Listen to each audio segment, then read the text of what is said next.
All right, we good? Bam. Ladies and gentlemen, welcome. You are with us as we stream live from Shakers Downtown Cape. This is Sessions, and this is every Thursday night from 8 to 10 p.m. I am your host, Eric Harper. I'm also the bar operator owner. I don't think that I've ever said that to anyone, but that is how this kind of happened. I at one time had done an internet podcast, a radio podcast, and kind of fell in love with this type of medium. And I believe that you are not limited or constrained by censorship or sponsorship or corporate control, and so we're able to kind of be free. In fact, I agree with Joe Rogan. This is the future of media. So I think that we're doing this the right way. So I know there's a few new viewers. I know of one, Jimmy Stoverink, who said he's going to be tuning in. Jimmy's a friend of mine in person and also on Facebook, and a very reasonable, knowledgeable guy. I'm going to try to get him on the show after basketball season's over. But Jimmy, if you're watching, welcome to the show. I hope you enjoy it. And to everybody else that stops in, Rob, I believe, got a job, so we're not sure if he's able to watch anymore. He got a job on Thursday nights, Christy said. Yep. Yeah, he actually mentioned that. He commented on that just right before he walked in. Did he? He always catches the last 20. So is he? So he's not able to watch from the beginning, but he's able to. He's not able to watch from the beginning, but he always catches our endings. All right. So I do want to let everybody know that this week and next week's show, you definitely want to let people know, and you want to share the experience and let them know the shows are going to be really good, man. We're kind of continuing last week's show into this week. Matt's back. Welcome back, Matt. Matt had some work details he had to take care of, but we got him back now for a minute. We're going to do something a little different tonight. I have my guests here. I got Zach, Cody, and Matt, and Jonathan. I stopped saying last names, by the way. Your name, I struggled with your name. But and then takes the cake. I struggle with, even though it's easy to say, I just struggled with it for some reason. My mind didn't function properly. So now I'm just going to say first names because that's all that really matters anyway. But tonight we're going to do something different. Tonight is interesting because Matt has agreed to step away for a minute, and I'm going to bring Dimitri Gann in for a specific topic that we actually kind of debated on Facebook today. So we're going to kind of have that out for about 5 or 10 minutes, so you guys can be a witness to that.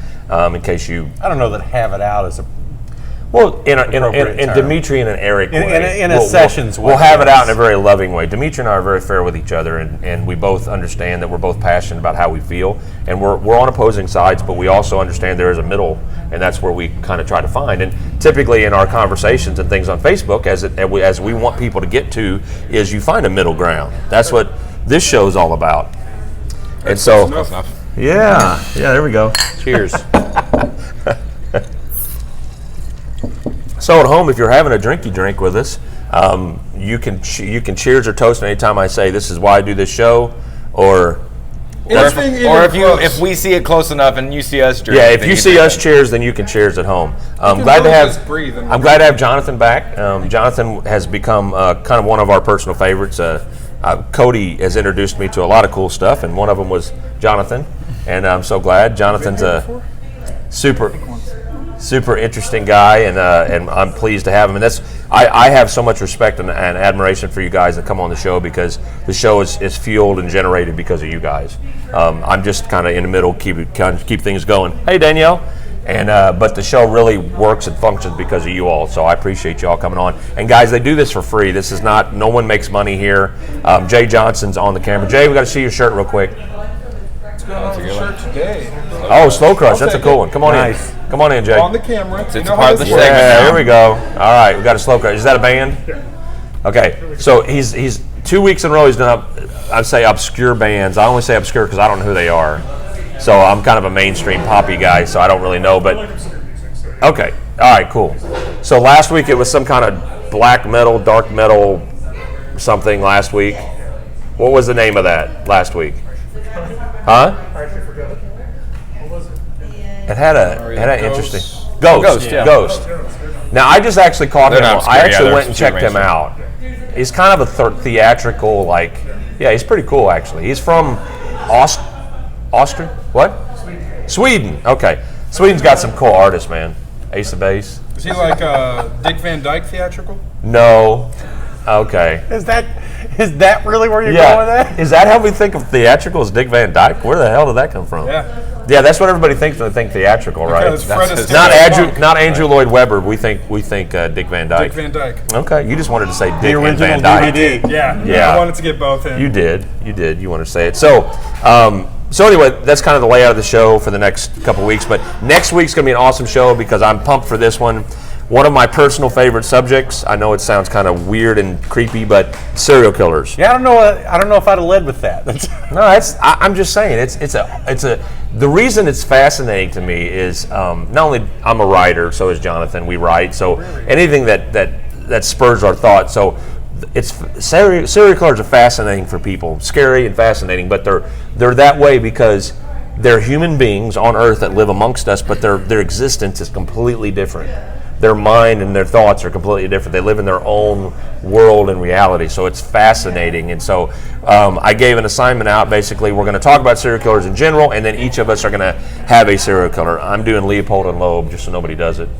Okay? I did a whole bunch of research on that from 1924, and this is a fascinating case because it actually mirrors kind of how media is now. It was one of the first kind of media sensationalized cases, which you probably know about. When you go to law school, do they bring up like sensational cases and you guys talk about them? At times, yeah. Yeah.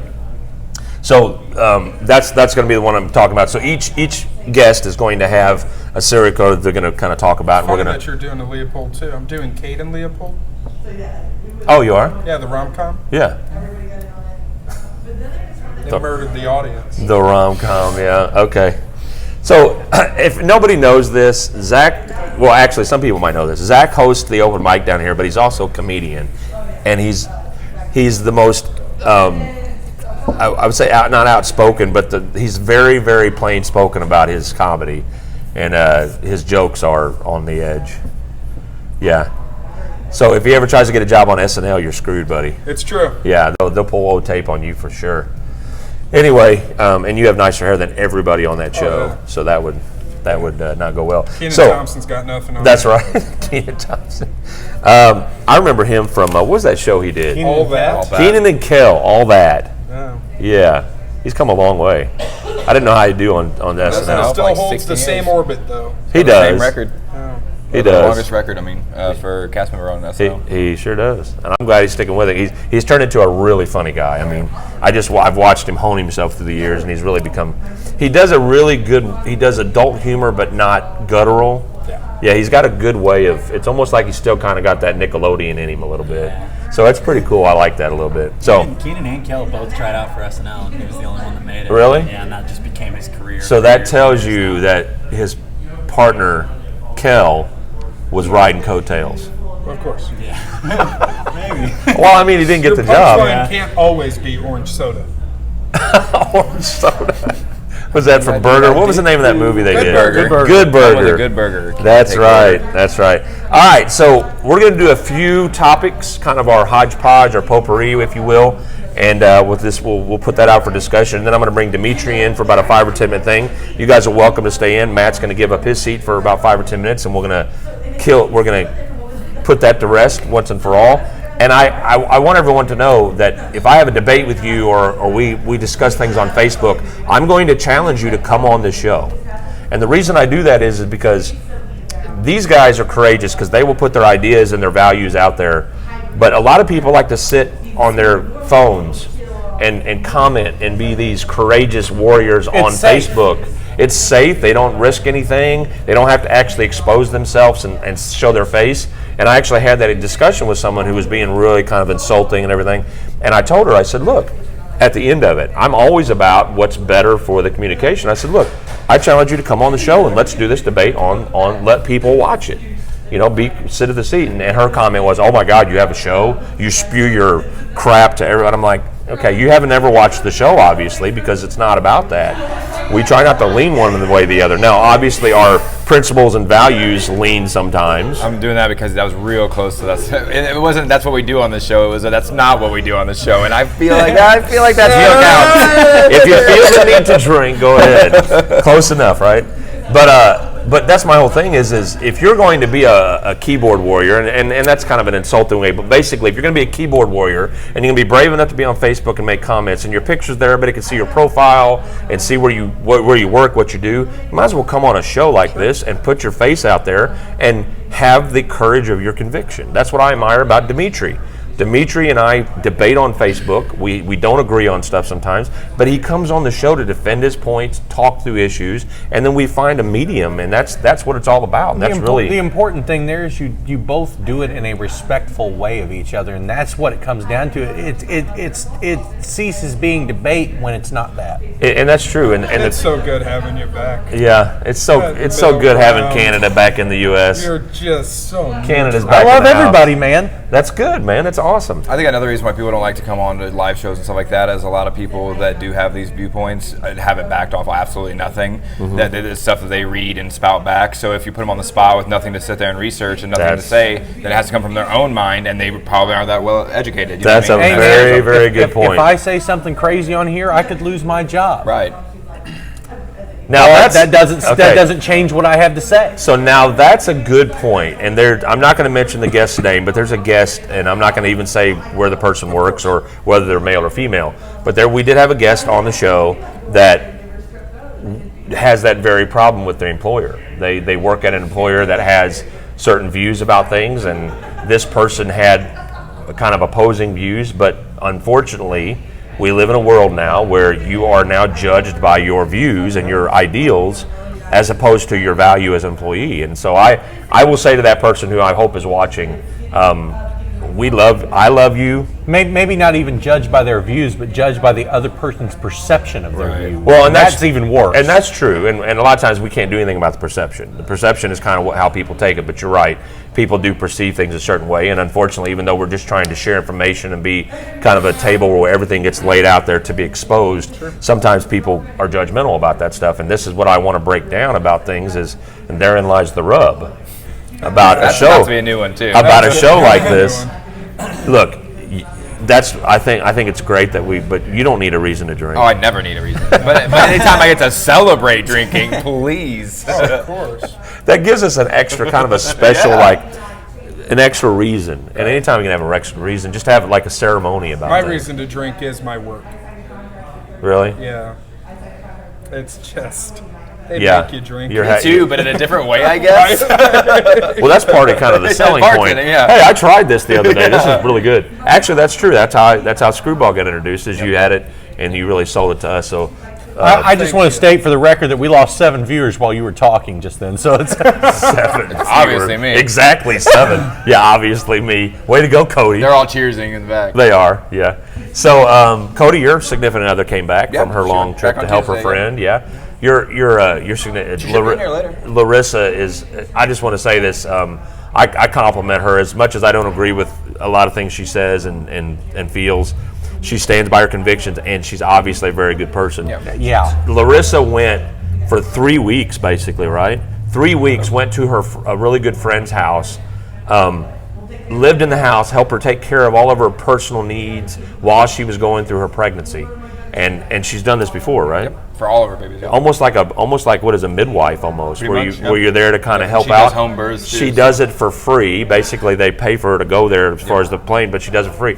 Man, that's some humanity right there. Yeah, that's some humanity. It really is. I don't know that a lot of us could say that we do that. You know? No, I mean I hang out in the maternity ward, but I don't. Freak. Just saying, they put out, all right? Look at the babies. Oh my God. I can wait the 6 to 8 weeks. Yeah, what's up? I know. All right, so you are watching Sessions.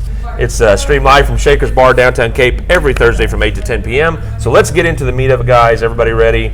I'm going to go ahead and throw a few things out. I talked about earlier what we're going to be talking about next week, but little tidbits, and then I'll get Dimitri in. But I just found out that a news report came out locally that a raccoon tripped an Ameren substation, and just recently happened, and the power was out for about 20 minutes. Yep. So my thoughts immediately went to I'm not too confident in the security for Ameren's utility system. Just a little concerned that a little paw from a raccoon could set it off for 20 minutes. And here we are talking about Russia and China attacking our infrastructure and our grid. Releasing All they got to do is just get raccoons, I guess, and be like, Have you ever seen Guardians of the Chinese Galaxy? raccoon. Rocket is awesome. That's all I'm saying. don't call him a raccoon. You're not wrong, but you leave that trash panda out of this. Trash panda. That's awesome. I'm Mary Poppins, y'all. I'm Mary Poppins. So you guys will find out that the guests on the show are fans of Pulp Fiction stuff, and of course Marvel and DC and all that stuff. So we were just talking about the Guardians of the Galaxy, and there's a scene in there. Sometimes And we which talk. one is it? Is it Marvel or DC? That's Marvel. Attaboy. Look at you trying to check my gangster on my Marvel. What's up, man? Respect my gangster. Look, I'm not a huge fan. Like I don't know all the characters and the ins and outs. Like I know you actually talk about directors and scripts, and I don't know that stuff, but I know enough to know who the characters are. I don't think he was talking to me on that. No, that's me that talks about the directors and scripts. But I do see the resemblance. All right. That's the hair. So the raccoon tripped an Ameren substation locally. Yes. I missed where it was at. I don't know that it's important to name that. If anybody heard it, they could throw that in the comments if you know where it was, if you were personally affected by the Ameren outage. But Our own Chris Monroe was affected. was he? Yes. And that's a lot of people from but the Jackson. good thing about it is you don't have to see to drink whiskey. So Chris was good. Yep. Chris was good. Whiskey by candlelight. Whiskey that by night. candlelight. He had a That's a Zippo. good country song. Somebody should write that down. He used his Zippo. I'm going to and go home and write that now. Thank you. That's a country song for sure. I'll give you the credits on that. So, real quick, funny Zippo story. Since I told you I wanted to get a little more personal about stuff. So I was in the Navy and I was in Italy, and in Italy at the time in the late '80s, early '90s, right before the Gulf War, Italy, their government at the time had outlawed and banned Zippos and butane, whether it was because they didn't have proper safety guidelines or tariffs or taxes, whatever the reason. You could not buy them in stores.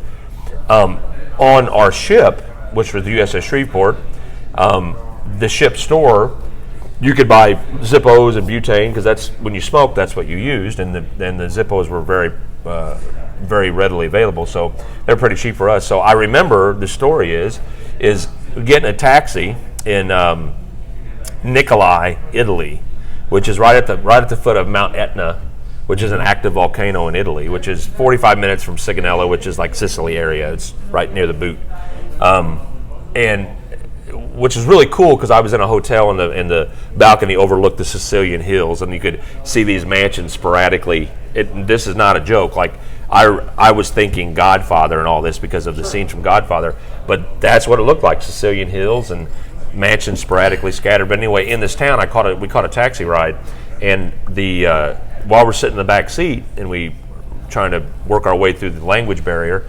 I took out my Zippo and lit a cigarette, and the taxi driver freaked out and pulled over, and we didn't know what was going on. And we're kind of sitting there staring at him because military in another country, even though it's Italy at the time, it was friendly. You just never know. And did they tell you when you were going in that you couldn't have Zippo lighters? No, it wasn't about that. I'm about to tell you what it was. Oh. So he stops and he turns around the seat and he says, "You have Zippo." And I said, "Yeah." Was he Russian, Italian? I mean, look, I'm trying to do the accent, Matt. And some it's Russian. Dimitri, get over here. I'm the machine. I'm the machine.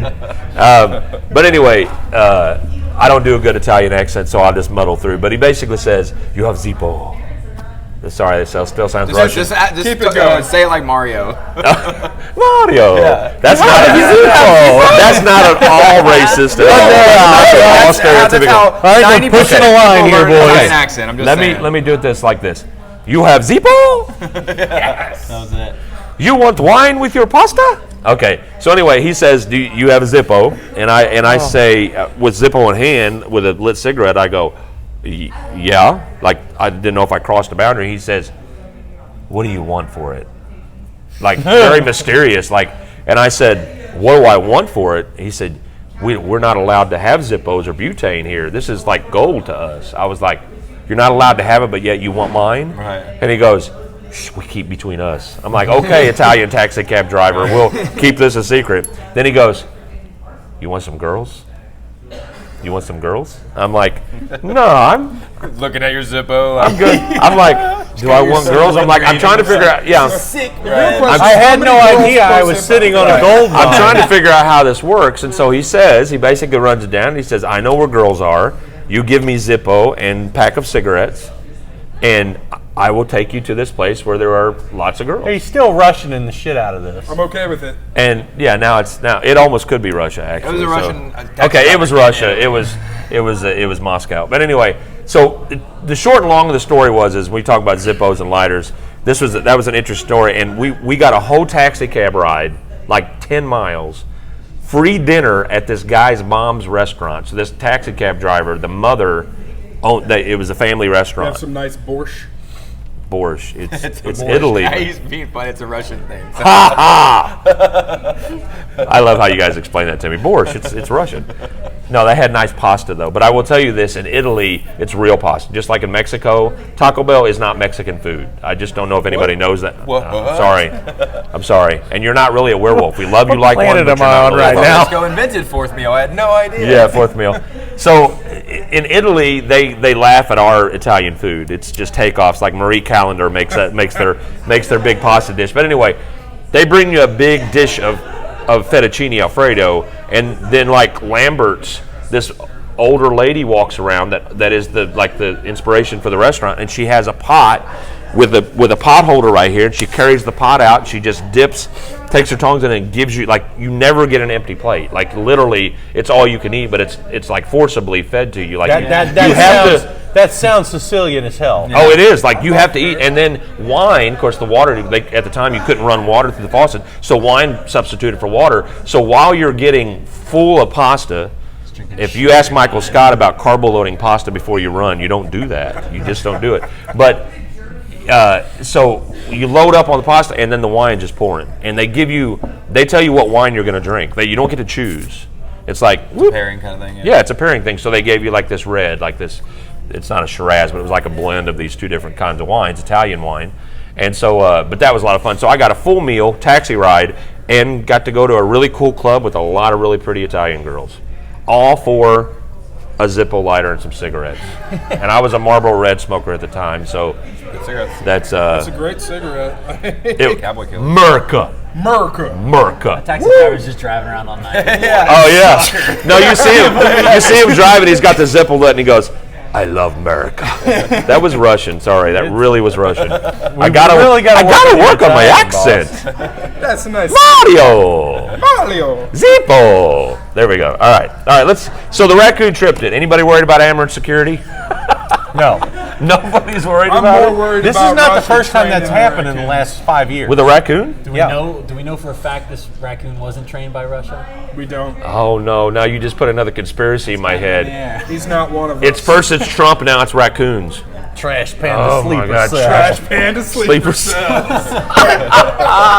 I'm gonna get a T-shirt with Ameren substation and a. I will buy one. Oh my God! I'll have to throw start money doing Look, down. we have merch. so many things to market here, man. Sessions merch. Let's get on it. That's right. We need to do that. We need to have a store. We need to have a session store, man. All these cool ideas that we have, we need to put out.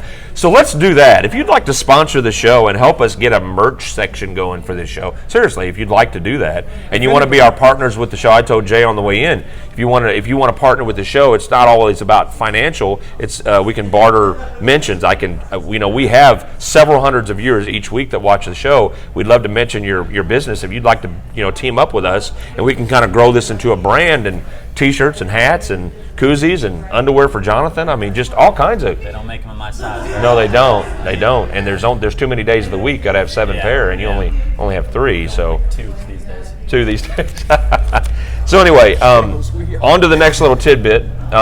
So Britney Spears has been kind of in jail and in court. I don't know if you guys know that. I missed this. Not that you care. She but- hit her head again? I have been I don't following follow it her very very well. Okay, so this is interesting. I didn't know this, and I did some research into it. But Britney Spears and her father are having a huge legal battle, and the legal battle is That's from a viewer, by the way. nice. Let's do it. Whoever the viewer is, yeah. If you're a viewer out there and you are, there's a lot of people that have like side businesses and side hustles.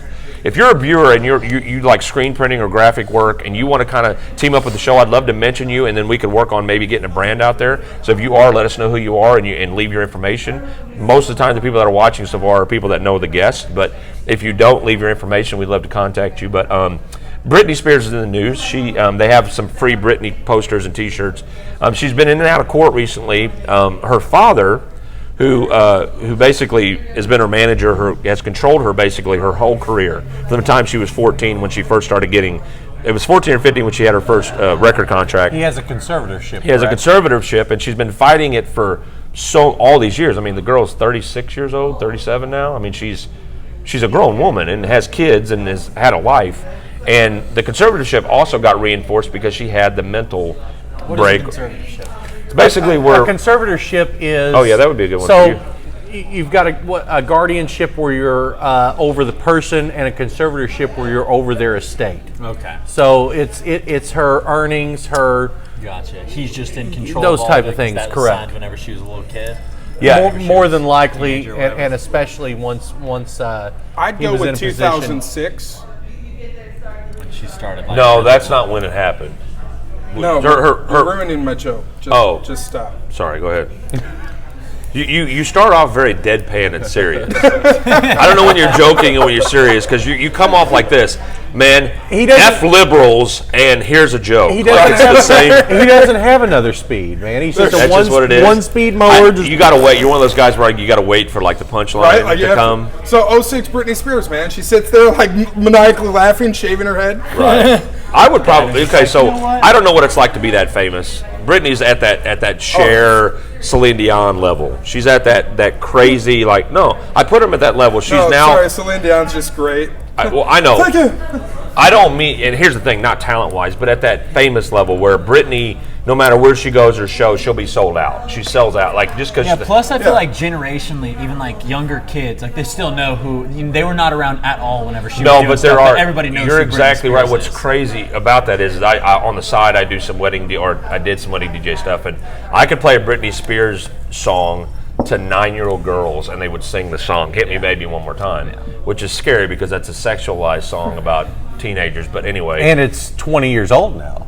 is it 20? Stop making me feel pretty old. sure About it's 1999. I'm pretty I sure think. it's at least 20 years old. 1999. Yeah. So yeah, I guess you're right. That's crazy. like That's the party when crazy. it's 99. That is that old. Welcome to that So reality, she's brother. like 36, 37. Anyway, she's trying to free herself from her dad's grasp, and the thought came to mind is she's had her issues with stress and anxiety and mental issues, and I don't mean to make light of that because no one knows what it's like to be that famous. I have no idea, but I will say this to her father, not that he's listening or had any reason to, but if you're a dad and you have that kind of control over your daughter, fire department, the other boys in blue, save lives all the time. If you have a conservatorship or you have control over your son or daughter or your child's financial future, under the auspices of I'm trying to keep her safe from herself or keep her money safe. I'm sorry, but you're trying to keep your financial future safe. It's time for daddy. If your daughter is her best interest at heart. yeah, I'm sure. If you're 36 or 30, if you have a daughter that's 36 or 37 years old, and she's a multi-millionaire, and you are still fighting her for control of her fortune and her control, if you're going to, and you're justifying this, I'm sure by raking her over the coals, making her sound like she can't take care of her money, it's ridiculous. There's a legal answer to this. Of course. Because the bar for I don't need a conservatorship or a guardianship anymore is I am minimally competent. The bar here Minimally. Minimally. Yeah, minimally. What the hell did How I do you- say? No, you said that. Okay. I was commenting minimally. So So- what is that? so how the- are you minimally competent? So to Is that a law? Is that a law term? Like, it'd be Essentially, like the yes. bare It's like minimum you of can tie functioning your as a shoes, human, but being you're able not to really take good care with a of belt. yourself. the answer here on is your for them own. to come to a settlement with a trust Right. and say, okay, I don't agree as the father that you can manage your own funds, but I will set up a trust for you so that I am not involved in this anymore, and that ends the controversy. Well, you would do that if you were a caring father that actually gave a crap about your daughter and her having her freedom. Look, Britney Spears, anybody else that was a child star that has kind of transitioned into adulthood, you got to imagine how much, and people can say whatever they want, but Britney writes her own music. She's written her own lyrics, and she did that throughout her time. But whatever star it is, whether you like her or not, you've got to feel for somebody that, people have a hard time feeling for people that are wealthy. But you make so much effort in your life to be creative and to be, now she's a brand, Britney Spears. Does anyone here doubt that Michael Jackson's popularity and celebrity status turned him into what he was? Yeah. Oh no doubt at all. And same situation. His dad controlled everything. Like, yeah, it's crazy in how they. I think Macaulay's parents did great for him. Have you? Really good. I love. Have you seen that dude now? Oh, Macaulay. Did you know what they wanted? Do you know what that is? He put like a Twitter campaign out there to change his middle name, and that was the #1 vote was Macaulay Culkin for his middle name. So now his name is Macaulay Culkin. But they've got pictures of him, man. They put him in such a bad light. Oh, yeah. The problem is, here's my thing with Macaulay is, so you didn't see him for a long time, and then he showed back up in this weird movie where he was like a murdering club kid. Yeah. It was based on that Monster. New York. It was an amazing. Yeah, movie. Yeah. He shows up in that movie called Party Monster, which is based on a true story out of New York about the club kids that used to go around and organize parties at clubs.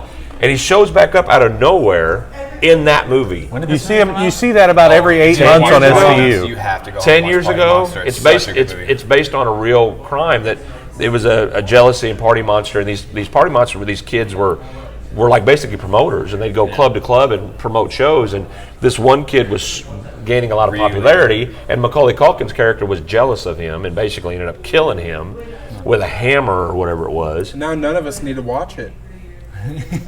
Well, I didn't tell you the end of it. I didn't give you Yet. I'm not going to. Dang, you bring back my Russian. But anyway, so finishing out the Britney Spears subject, parents, as your jobs as guardians and guidance through children's life, that has to kind of end at some point, meaning you're always going to be there for your kids, but as far as control of their lives financially, that crosses lines to me. Now, if you're their manager, if you have some kind of vested interest where you are part of the show, but you got to remember, Britney's the star. You're just the father. So be her father for once. Yeah. Show her care and concern. Back off and say, look, he's a millionaire because of as a daughter. You have to bring up the fact that there may be a conflict of interest there. Well, and of course, we don't know the whole story. We don't know everything that happened with it, but based on what the article was, and it wasn't favoring Britney or the father, it was basically giving the facts of some of the facts of the case on why she's having some legal issues. But it would drive me insane if my mom or dad at 36, 37, hell, I didn't even want her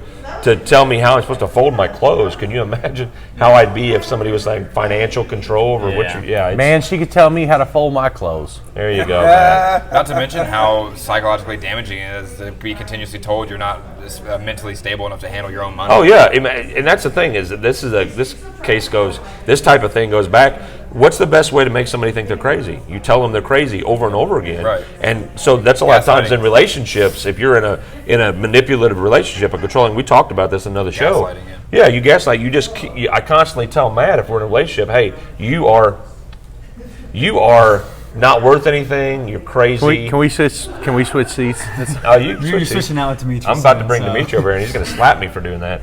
But if you're in a relationship with somebody and that person is constantly gaslighting, constantly tell you how you're not worth anything, and just like you said, mentally, if you weren't screwed up, you end up being that way. The word's toxic. Yeah, it's and she wrote a song about it. I don't think that song was about that. It's toxic. I don't know. We don't know what kind of Freudian crap's going on in that home, so you never know. But yeah, you're right. It is toxic. So Britney's song tells the story of her relationship with her father, even though it's probably not that, according to the lyrics. All right. Was amazing. One more little side fun note here. I just saw a preview. We like to talk about entertainment. I saw a preview for a new show. It's called Castle Rock. It's on Hulu. This is a Stephen King hodgepodge of all of his movies put into a TV series format. It's freaking amazing. A bunch of them are literally every single movie. Like Salem's Lot, Dolores Claiborne, nice. Like Misery. Please God, tell me that Insomnia is in there because there's never been a good Insomnia movie. Season 1 was really good. So Stephen King is the consulting creative director of the show. I'm not sure if he's directing or what else aspect of it. Basically, if you take most of his work and you put it into a TV series, it's based in Jerusalem's Lot. That's the name of the town. So you've got the Salem's Lot story. You'll have Dolores Claiborne, and scenes in the previews on Hulu. Now, I don't usually buy streaming services that often, but I did Netflix for one certain show, and I may do it again because I want to see the Dave Chappelle special, that I hear is awesome. But I may have to get Hulu.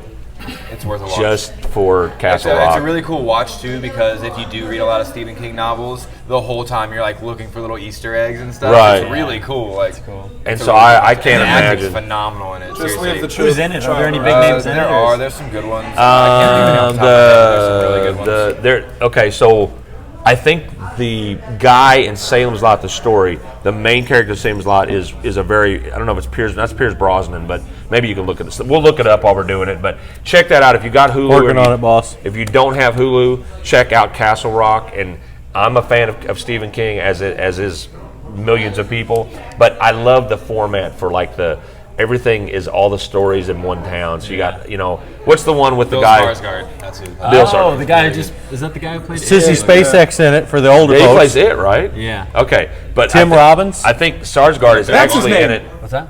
Tim Robbins is Wrong in it. Tim. Wrong Tim. No, but Tim Robbins Also is in a it. great Tim. Tim Robbins is in it. And Tim Robbins, I believe, plays. He's either the guy with the pawn shop in what's the strange? Not strange. What's the story with the pawn shop with Stephen Melanie King? Linsky Really? Oddity from 2.5 Men. They got the guy from Captain Phillips. Like I am the captain now. He's He's on on there, yeah. Yeah. Tom Yeah, Cruise, Tom funny Cruise. guy. You know that the truth is that dude from Captain Phillips, man, he was not an actor. They kind of found He him. was from Somalia. Yeah, do he you was know? from I think Somalia, so, yeah. and they happened to go to town. This guy kind of, I think either the director or the producer kind of met him while they were over there looking for locations. Yeah. And this guy impressed them so much that they put him on, and now he's, it's cool. a Making the cool big time. story, man. Yeah, That's the American dream right there. it is. Well, my American dream is I'm living it with my wife and kids, but I guess we all have our own values. 2.5 kids. Guy rides into town on Friday, wins a poker match, and makes $1 million. It's the American dream. Is that a movie quote? It's from Star Trek. We live in movies and TVs on this, don't we? Yes. Our life is now mirrored through that. Okay. As spoken by Jack London. Yeah, smoking my Jack Lemon. All right, so here's what we're gonna do. I'm gonna ask Link to step out momentarily. Can you turn me down? Is that you? Yep. Okay. So, and Lank's gonna step out. I'm gonna have Dimitri. Dimitri, would you like to come join us, please? So what we're gonna do now is kind of different. Matt is gonna come back here in just a minute, but we're gonna bring Dimitri, and I'm gonna let the table hear what we were talking about, give you a quick rundown of it, and then Dimitri and I will kind of debate back and forth on it. We have kind of concluded our back and forth, but I'd like to kind of put it out there for everybody to kind of let them see. Dimitri's here. Oh, I get to sit in a different seat tonight? You're sitting next to me because we're gonna hug when we're done. Whether you Not like it or really, not really. I'm not gonna. Let's put you right up here. Oh, we're not hugging afterwards? That's like why I'm here. I'd love to. Give I just you a want to hug. hug. I'd love to give you a hug. All right, so I've already kind of let them know what's going on. So I'm going to just give a quick middle level synopsis of what we talked about earlier on Facebook, and I think that people will find this interesting because there's a few people out there watching that I have debated or talked with on Facebook also, and so I think they'll find this interesting. So the topic was there was a video produced. That was a video that was giving information, basically saying the start of school is, school's back in session, and it shows a bunch of kids in we're going to say like a high school or junior high, that are showing, like, I got a new skateboard, and he's breaking a window with the skateboard, and then I've got new shoes, great for running, and he's running from what we're assuming is a shooter in the school. Okay. My issue that I took with it was, did I describe that? Yeah. Okay, all right. So my issue that I took with the video is I thought it was disgusting, and we talked about this. I thought it was disgusting because it showed the results of the shooter, like the injuries and what happened. And so I started out the conversation by saying it was disgusting. There's ways to educate without being so visceral, and dramatic. And then your defense was, and you can go ahead for that. Well, I think, I think that, I can't disagree and say the video is intentionally, shocking and graphic. I mean, that, there's one of the images is, one of the bits is like a girl using a new pair of socks to like dress a wound of her classmate. Right. Yeah, but I think the video was obviously made to be that. So I think that's like the first thing to kind of like look at here is that if you found the video shocking and disgusting, that means it did its job, because the whole point of the video, like of a video like that, is not to passively say, here is some information in like a very bland way. It was meant to be like, okay, here's of something that's going to like make you pay attention. Now, whether or not that's an appropriate way to do that is definitely a. Right. That person's door was just like straight Yeah, up I open. know. Okay, sorry. Downtown Cape. Oh, The beauty of downtown. Okay. And that was something I didn't understand, kind of where you were coming from. I didn't understand that was the issue that you had taken with it at first. And later on, we kind of like talked it out, and then I was like, oh, okay, I see where you're coming from with that. But I do think that it was extremely effective. Whether or not you personally liked that they did it the way they did it, I think that actually the reaction you had to it was the exact reaction that it was going for, that the video was going for, which is like, oh my gosh, You guys were talking about it. how could you show this? You know what I mean? And we had a conversation about it, and actually, I think the conversation was like, a lot of it was like, well. It started a conversation about like, what are the causes of school shootings and what do we do to stop them? And I think like on some level, the video did exactly what it was supposed to do. It got people talking about what goes on here. You know, my main point that I tried to make was that the point of the video, there was a really great little bit at the end that was the video was not necessarily a commentary on gun laws, on conservatism's view of school shootings, on liberalism's view on school shootings. It was really trying to be something kind of in the middle, where it just said that like as a country we need to start looking at these things as preventable from maybe a new angle, because I think there's a lot of conversation about whether or not it's the guns or it isn't the guns, or whether it's the people or whether it isn't the people. But I think what this video is trying to say is that there are a lot of small signs, there are a lot of little things to look for. And part of that video that actually we didn't get to talk about is if you look in the background at the beginning of the video, there are things going wrong. Okay. That you don't necessarily see. Okay, so that's where some of the miscommunication came in, and here's my problem with it. Is if this truly is, as you say, and as you receive the message, and you guys can jump in anytime. If it is, as you say, a message about being aware and being warned and alert to these issues, right? Why wasn't that the forefront of the message? Like, why didn't they show a troubled child? Since they're mostly young white men, why didn't they show a young guy sitting in class getting bullied and picked on and writing people's names down, and then also showed him like not interacting well with other kids, and then maybe he has some friend that like the Columbine shooters, show the kids show what he's doing in class and in school, and then follow that, because you could do that in 10, 20, 30 seconds. Show that, and then if you want to continue on to like, oh my God, he's doing this. If it really was a video about warning people about what can happen, then why did they make it so obtuse and so removed from the main video? Because the main video is about the violence and the carnage. And that's why, to be fair, I'm just talking about my end of things, is the company that produced that video is a very, very anti-gun company. I did some research on them, and they do a lot of anti-gun support for candidates and things like that. So my issue is I don't have any problem, and no parent, I'm a parent, I've got kids, and you care, everybody cares about this stuff, everybody cares about it, but nobody is not aware of this stuff now, right? So if you want to put out a warning video on what is important about school safety and what to look for, trigger signs, then show that through the show. They didn't do that though. They showed the the main focus of the video, this commercial, which you can find online. Fox, what'd you say? Fox 20. I think Fox 32, but it was published by a lot of different people. Okay. Like Now This Politics, if you have a lot of left-leaning stuff on your Facebook, you'll find it under Now This Politics. If you have a lot of right-leaning stuff, you'll find it like Fox Channel 32 posted it. Okay, so Depending on your bubble, you'll find it different I'm not places. saying it's not an important video. I think it does raise questions, and like Cody said, it made us talk, and that's what the point was. But my thing is, if we're really going to fix this issue, if we're really going to get to the bottom of the problem, we can't do it from guns bad, guns good. We have to do it from this person did this, and that's the problem with that video, is it showed the carnage and results of this assumed shooter's actions, as opposed to what the shooter was doing that would have been warning signs to the people in the school. Well, and I think that's a very good point that you bring up. Why didn't they show all of the signs leading up to Well, like you said, this? at the very beginning, there's little snippets, like in the background, Right. you can So kind of why see, didn't they? And so why don't they make that? but make that forefront. But here's what I think. Part of the. Oh, go ahead. Sorry. Oh, you can. Go ahead. You had. Well, I think that is part of the point, is that we don't see this. We're not looking for the signs, like, and it's not going to necessarily look like, there's not like a way to depict like this is what a mass shooter is going to look like. This is specifically what you need to watch for, but rather it's more like, this is what we always end up seeing. We always see the carnage. We know, and then we look in hindsight, and we're always so quick to be like, "Oh man, this person has a history of psychological But does illness." that solve? But does that get us to a solution, or is it just showing? Oh, like okay, we've seen. Oh my God, enough. I'm ready for.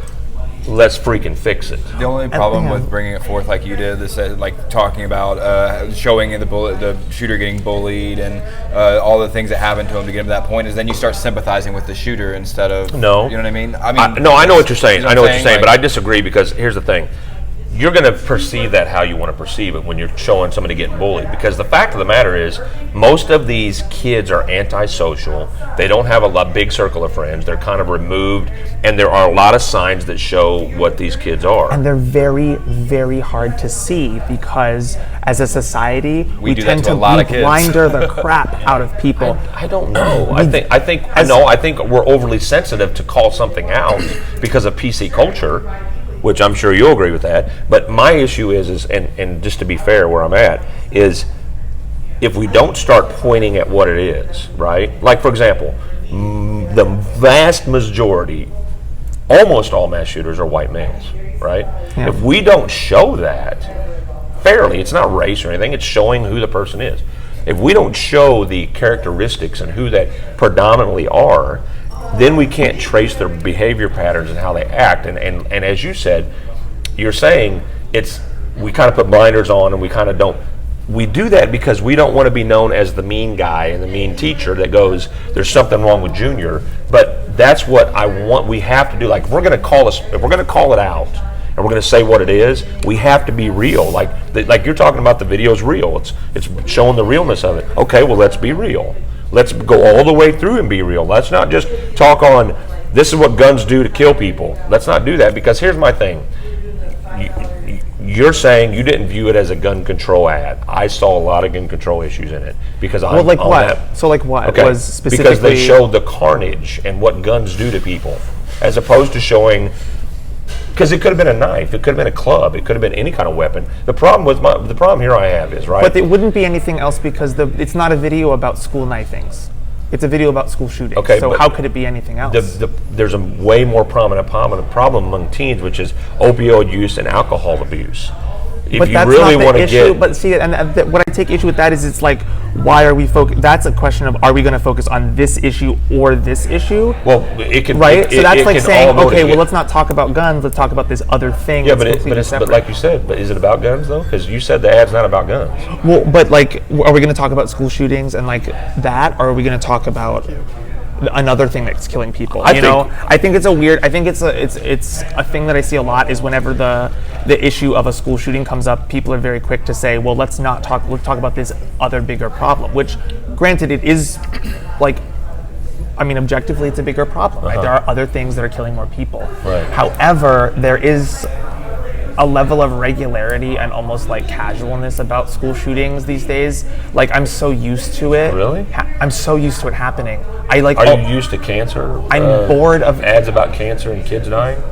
that happens a lot. No, I'm just saying. If you're describing, yeah, I'm saying, and I'm not being mean to you. I'm just saying, by your description of being, I'm used to school shootings, then you should be way used to St. Jude ads and cancer ads about kids dying. I mean, as much as. But you still care a lot about it. I mean, I do, and I care a lot about school shootings. I'm numb to them, I guess. I care in the sense of like, it's happening and it's horrific. I mean, it's the same with any St. Jude's or like Why any are ASP. you numb to it though? I'm interested. Because I am bombarded every day. So There's then an the job ASPCA. is getting done then. Well, but is it being? I mean, if you're bombarded, if you're overwhelmed and you're numb to it, that means it's done a lot. Now, are you saying you need more visceral examples, like more like impacted heavily by it? that's what I'm saying. That like the reason why I think these people, and this is kind of where I ended, was I think Right. the reason why this group decided to do it this way, as opposed to like an ASPCA ad with like Sarah McLachlan singing in the background, is that society. I love that song though. I mean, I do. But the arms it doesn't. of This is a wonderful moment. Oh yes, sir.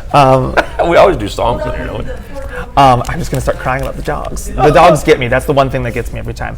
That is no joke, and they do it late at night when do you're it like so- tired and like they catch you tired, off guard. where's the fucking boat? Yeah, somebody's like taking a shot or something. They're like, "Oh, work was so hard," and they're like, "That freaking Dalmatian is getting abused, man. Take my wallet right now." You know, but I think you brought up a good thing that, and is sort of like where I'd ended, is that, I mean, I don't think I'm unique in my numbness of constant. Not at all. And so I not think at all. that's what it takes. I mean, it's the reason why the 24-hour news, it's the reason why the Weather Channel has become one of the most sensationalist news publications of all Isn't that time. crazy? I mean, like every time you log That on to is the Weather crazy. Channel, it's It's like so like, life-threatening, blah, blah, blah, and it's like 30-mile-an-hour winds. Do you know they're getting, and this is way off topic, but do you know they're getting actors and actresses now to be on the Weather Channel? It's To like be the people walking by. to deliver the news, like to deliver Yeah. the weather. Like They're these are like speech and acting people that went to college for these, and they put them. They kind of like, okay, well, you want a job on news, and we don't have that, but you want to be on the Weather Channel? They're like, sensational oh, sure, stories. it'll get me on TV. And these people are actors, and they're so good at relaying emotion. So now weather is so emotional, like it's crazy. It's sensationalist, and I think Storm later, it's gonna be amazing. and then we could do a song. It's gonna storm. That was better. That was a better reference. Sorry. But you know, I think that's like a good point. Is like this company probably, I mean, and rightly so, understands that it takes something graphic and sensationalist to grab people's attentions these days. And whether or not, now we can, I mean, I will totally agree with you that I think that like it's unfortunate that we are at this place now where you have to essentially show kids bleeding out. And that on the is a floor. good point. Well, somebody else on the face yeah. on the stream, somebody else brought that up. I think who has kids in school who mentioned the and just in local reference the Bailey, everyone, the savior. Miss Bailey, Thanks, who man. mentioned the stuffed tiger hanging from the fire truck. Now Yeah. her comparison, her equating, which she was actually equating, was equating the visualization that Jackson gives of hanging a stuffed tiger, Which I as think a is like, sports just, I'm going to go rivalry. on record to say that is wildly inappropriate given that Jackson is named after a horribly racist man who is like famous for lynching people. So I'm just going to go on record and say that. That's a very good point. horrible that you're like hanging your other school's mascot. Also, So- you should probably get like a new school's name because you're named after a terrible man, and I So- will argue that forever. Jackson Well, is not a good man. talking That's about- right. My talk about- high school hung an Indian because our rival was Fox Indians. Okay, that's worse. So at least We you're not did that. back when At least Jackson you're was not the that. Indians, we did some. Are they still the Indians? They are. Yeah. We did some. Yeah. Oh, I went to Cape and we did some pretty gnarly Yeah. stuff. For sure. So Not it specifically, is a but- different culture now. So Granted, I went so to her equation with mass school shootings, the visualization, and her saying, "Oh, I'm okay with a hanging stuffed animal." If it was hanging if it was an effigy or a picture of one of their football players hanging, That would be different, That would be yeah. different. But we're talking about a stuffed animal tiger mascot. Now, I know back when I was younger, they used to hang an Indian. Yeah. But they did, I think, from his ankle. But basically, they hung an Indian up, and it was this rivalry thing. So my issue with this and of course, people like to get off target when they kind of lose their argument. But my whole point is I don't want to equate anything with school shootings. I don't want to try to compare like the level of things, and to equate a school rivalry in sports to that is ridiculous. So no offense to that person, and I understand where the point was, and the video is necessary in the fact of painting a visual picture of what school shootings are, but I don't think there's a single parent, or obviously you don't have children yet, but if and when you do have kids, you're going to be aware of this from schools. Right. Well, I mean, it's an important thing that I actually was thinking about bringing up tonight, and here's a good part of that, is that like my job description as a teacher includes, and has included since I started teaching, a clause that says that it is like my job to put myself in front of this, in between the students and the shooter. Like when I teach at SEMO, in their music academy. I've taught at various theaters in the DC area, and my job description has always had a clause in there it's sort of like a 3-tiered system. It's like you run, you hide, you fight, and if all 3 of those things do not go well for you in the event of an attacker, my last part of my job, i.e. I will get instantly fired if I survive and I didn't do this part, is I put myself between the shooter and the kids, and I use myself as a shield. Well, and I think it's insane that I signed up to teach voice lessons and little kids how to Dimitri, do improv if classes. you get fired because you were in a school shooting and you didn't do what they thought you should do, I will personally go to the property of the school with this podcast, and we will set a table in front of the principal's office. Well, sure. And I mean, I will call him out and the school board for firing you because of that, because no one can ever expect you to act a certain way when someone's shooting at you. Isn't it scary to have to learn how to do that? I have to learn how to evacuate kids from a classroom. It is, but we had to learn about tornadoes and earthquakes. That is, yes, that is true, and those are definitely. I mean, the tornado sirens went off for the first time in Cape since I've lived here this summer while I was in a show, and I freaked out a little. I feel like that's 2 different ends of the spectrum. It's not. It's really not. Here's the thing: tornadoes, though, are not smart. Tornadoes are not going to wait until I think it's safe. You ever been in a tornado? They're not going to wait. Those are sneaky suckers, man. Okay, but they can pop up. Talking about intelligent, I don't think anybody walking in where there's children with the gun has intelligence. I'm just saying. No, they're going on what instinct or what movie they watched or whatever. But I see what you're saying. No, you should not, or anyone else. I mean, it's scary to think Kids about. should not have to drill against school shooters. They shouldn't have to know what to do. I've done that. Teachers should not have to be told you put yourself in front of kids to survive. But when we get into the main topic of it, and when we talked about this video, my whole point to this is we always talk around the freaking edges of stuff, and this is what drives me nuts about. This is why I did this show. Cheers. That was my double high five. Is because I don't want to talk around the edges of crap anymore. That's what media does. It talks about, here's this happened, and let's give commentary.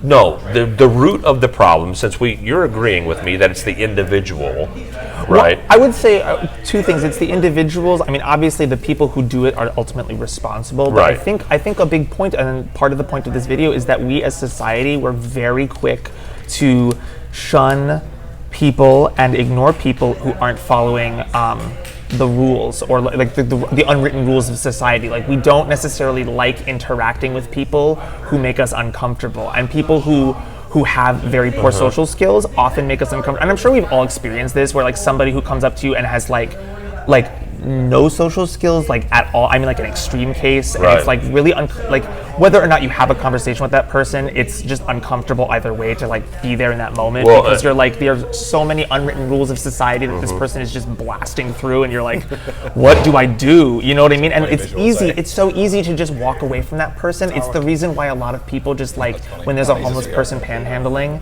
you just don't interact. It's just so much easier to just pretend you don't see them for 5 seconds and get into the because I've gotten numb. winks. I've gotten numb to them. I'm being real. Right? Because you're just numb to it, and so it's just so easy to ignore. Plus, I know It's not always the silent one. No, it's not. That's right. It could be the loud, boisterous one that people would. Listen here, Edgar Allan Poe. No, I mean that's very true. Posting suicide shit on Facebook. What's wrong with you? Quoth the Raven. Yeah. But that's a good point. But I think the whole idea behind this, whether or not the delivery of it was appropriate, is neither here nor there. Right. I guess for me at least. is that it's really hard to spot because we as a society have trained each other not to notice these things. But is it though? We need to. But that's my thing. That's my thing. I went to high school. You went to high school. Everybody went to high school. So Jonathan, let me just ask you. When you went to high school, now you may have been this kind of a kid, and I was kind of a different kid, but did you not notice different kids? Like they had behaviors and things in class, and they kind of, either they were the really outgoing kid that was like in everybody's face, or they were kind of the removed kid. But I get what you're saying, but if we have to teach society about noticing behavioral societal differences in people, like for example, if we're so out of touch with each other, which we may be, you might be right. I think we are. If we are out of touch with each other, then yes, we need to educate, but that has nothing to do with guns it has to do with us as humans and touching. So in other words, I can't get to know you as a person and to be there for you if I don't talk to you. Right. Yeah. So in school, if you're talking about identifying, and I went to you, but if you're talking about identifying the issue, meaning the person that has an issue, first of all, you might not be able to fix their issue, but can you be a soft spot for them to land? And did you notice anybody in school when you were in school like that kid's got issues?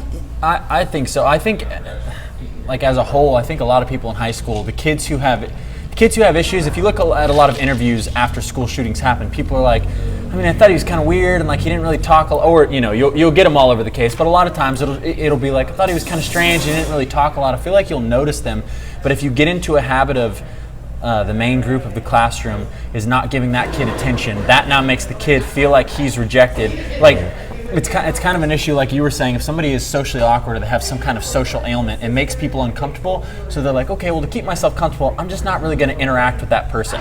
And so that person maybe at first was not hateful or had vengeful kind of thoughts towards people. But the more people are like, okay, well, I'm just going to not associate with this guy because it makes me kind of uncomfortable when I do, the more that person feels rejected. Like it's two minds not understanding each other. The person, they have no animosity towards that kid. He just kind of makes them feel uncomfortable because he has this social and it becomes easier to outcast yourself. Yeah, almost. and then it's just like an then ongoing, I'm the bad guy. Like it starts out by exclusion, and then like, okay, well, if I'm excluded, I might as well go all the way with it and just exclude myself, and then you're at that point where maybe you can't bring somebody back in, and then maybe it comes down to just befriending people and being decent with them. I mean, I will say this that the one thing that I've noticed about high schools, they tend to be breeding grounds for cliques. Everybody knows that groups of kids, certain socioeconomic classes, certain positions in school, certain jobs that parents have, they all kind of make hey, Larissa's back. Hey, Larissa. They make us get into little cliques and groups, and as we're adolescents and teens, we look to identify and we find someone that's kind of similar to us, like theater groups, drama groups, speech clubs, DECA, Beta, FFA, all that stuff. Yeah, exactly. But we look to identify. So my thing is if we were talking about the video to begin with, and we're kind of at the tail end of it. But my thing is in school, the one thing, and I'm going to give this credit to Notre Dame. This is what I've noticed about Notre Dame High School from being involved with sports and they do a lot of stuff together. Mm-hmm, which is cool. They don't really let a lot of the kids, now I'm sure they have their issues, but they don't really let a lot of the kids kind of be by themselves. There's so much, whether you like the Catholic Church or not, there's so much camaraderie and family within that school that kids are almost, I'm not going to say forced to be in a group. But it's like expected. A lot of people given the opportunity to be part of a social group, want to be a part of a social group. It's just, if they get cut off from one, then it's like, okay, well, I hate these guys. Like, I didn't want to be a part of their social group in the first School place. officials have a lot to deal with it as well. I agree. And I think when we're talking about it in this video, what I would have liked to have seen, if you want to get visceral and real, then that's fine. But let's go to the start of the problem. Let's show the troubled kid, and then let's show someone pushing them away, and maybe it's a teacher. You know what? I don't want to hear about your freaking crap from your family. Leave that at home. Study your book. Now that we don't want to think that happens, but it does. So I think to solve the problems, and first of all, in high schools, when you're dealing with adrenaline, and you're dealing with puberty, and you're dealing with all of these chemicals and things going on in the body, first thing we need to understand is the first thing that teenagers think is that adults don't understand them anyway. That starts with their parents. So, like with my daughters, now I may be surprised in a few years and they end up hating me or whatever, which probably might happen. But what I like to think is I talk to my daughters as an equal, unless I have to not talk that way. But I have conversations with them and I include them on my thoughts and my ideals. Now, I'm not saying that's right or wrong. I'm just saying most of these school shooters are people that are from broken homes, and we're going to talk about the fatherless connection. In the vast majority of serial killers and vast majority of mass shooters, they have a strained father relationship, and in a lot of violence in the world. So we're going to talk about that here in a minute. But I think to close this out, the video made a point. The point was understood. But I think that the message could have been delivered a little differently. Sure. And showing, as opposed to, this is what guns do to kids in schools, to this is what kids and teachers can do to other kids in school. We need to be more cognizant of the beginning of a problem than the aftermath of it. Because the aftermath doesn't solve anything. It's the proactivity that solves. I can get that. Okay. You know, there's a really great, there's another ad that ad reminds me of, and I'm going to Facebook it to you. Okay, it's cool. Really interesting. Oh, I'd love to see And it. what it is it's just a normal school day. It shows like 25 seconds of a bunch of little normal school scenes, and then at the very end it goes, "Did you see it?" And then it reels back, and behind all of the fun things that are happening, there's a kid sitting by himself, and he's drawing guns on his notebook. That's what I'm and then in the talking next about. scene, he's looking up ammunition on the internet in the computer lab. Right. And then in the next scene, he's got a magazine for guns in his backpack. And but here's the thing, and he's that kid. He's that kid that people are already uncomfortable with. And then it doesn't. And then at the very end, it begins to go into the kid. It ends with the kid like opening the doors with guns and starting to shoot in a cafeteria. That is the message. And it does I agree with that. And I think, and it's very I mean, that ad is very unapologetic. It's I believe it was I'll have to double check and see what this was, but it is a very I'd love to see it. I think it's a very unapologetic ad. It's very like gun violence in schools is a very big problem. Right. But I think that actually does I think that does a better job of showing what you're talking about, which is like, let's look at like, what happened before. I got chills when you're describing it, because that's really exactly good. the whole. Have you not seen this? I have not seen that video. No, It's like, have I not. think it's pretty cool. I mean, I may have, but like you said, there's so many things out I'll there. send it to you. It's a really Okay, good cool. one. It's I'd very. love to I see want to it. say it's Australian. Okay. I want to say that Australia made it, but I don't remember. You know what? Now that you mention it, I have not seen that, but I noticed something about in international ads for schools. It seems like, and I'm just going to say this, it seems like sometimes some other countries get ahead of us on certain issues that we need to be more aware of and get ahead of. And it only takes them one moment of a school shooter. If Australia has one school shooter, Well, they had they had a really strict. They have a very strict gun ban in terms of like what you're allowed. they to did have. a buyback. And it was a very big after buyback. mass shooting. It was after one mass shooting, and they haven't had one since. They've had a couple of very small ones, like 5 or 6 people. Which, I mean, granted, any mass shooting is a tragedy, but Well, like, and therein compared lies to the gun debate, where you either take all the guns or you know, and that's a whole another show. But they really just ratcheted back on like a bunch of like they focused mainly on like higher capacity, like fast firing ammunition or firearms, and they took a lot of. I will say this, and then we'll close this out. I will say this: if anybody's looking for concessions from me as a conservative, Second Amendment loving person, the concession that I'll make is that I believe that high capacity magazines should have stricter guidelines on who can purchase them. I will say that from my experience. I don't think that we should tell anybody what kind of gun they can and can't own. And automatic weapons have been outlawed since the 50s. They're illegal. There's no machine guns available for anybody. If they have them, they made them. You can make a Glock, a pistol, into a machine gun if you want to. There's ways to do it. There's ways to alter it. But I will say this.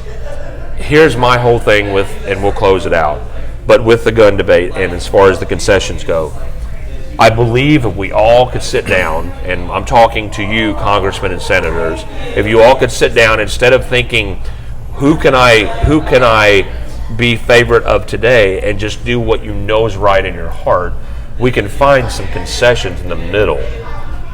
Do I think people need a 40-round magazine to put into a gun and AR? Do I think it's necessary for hunting? Probably not. You go to the shooting range, practice a little bit if you need that many rounds to Right, hunt a deer. but I'm not saying that they can't be available. I'm saying maybe there's certain things we can do reasonably that can say the problem that happens is that when you start chipping away at rights, this is the problem with Second Amendment, is the reason that us as conservative Second Amendment people are so leery against gun control talk of any kind is because it starts that way. Right, and where's the line? Where do you There's the draw line. that Now, line? if Congress and Senate can draw a line and say, okay, we'll go up to this point, but we will never cross this point. The problem is once we start making concessions, saying, okay, high capacity magazines, okay, bump stocks, okay, this, the next thing you know, it's you can only buy on Tuesdays, and then you can only buy this kind of gun on this time, and you have to be in this line of work to get this. I remember certain gun control issues throughout the decades. I remember when Clinton was in office. You couldn't have a loaded gun in your car. You could have a gun and a magazine, but they couldn't be together. They had to be separate. One had to be locked up, and the other one, you could have your gun on your seat, but the ammo had to be locked up somewhere else. Barney Fife style. Yeah, and so you couldn't have one in the chamber. It was considered unlawful use. It was considered a felony. So I remember those times. I remember being told when I first started buying guns, I could only buy this kind of a gun and this kind of a gun. And ARs were not highly sold because they were illegal. They weren't available. So the bottom line is this, is the message in this video is understood from me. So to finish off our debate, I think we closed out anyway with that. But the video that you just talked about showing the trouble with the kid, that's what we need to concentrate on. When you start doing that, I'll talk more about gun control. I'll talk more about what happens in schools with the violence. If we start talking more about the beginning, the starting of the problem, as opposed to this is what happens after, so let's take your guns. Let's start at the beginning and let's fix that. Let's figure out how we can make that better. Then we'll talk about the other. But until we do that, let's take this magazine, let's take this gun, let's do this.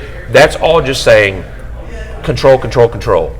You want control, you've got to fix the problem first. And I think a lot of conservatives feel that own guns, and I'm one of them, I feel like, look, I'm willing to have a conversation and listen to people about what you think is reasonable, what isn't. And I'm willing to say, okay, maybe this is something we can talk about, but not until you address the main issue of what it is, which is the individual and the problem with the individual, and that is the antithesis of it. That's the catalyst. When you address the catalyst, then I'll talk about other stuff. But there's no, and I know a lot of people say this, well, then you're just saying you're not going to talk about it. No, I'm just saying, look, let's go to the beginning and talk about it.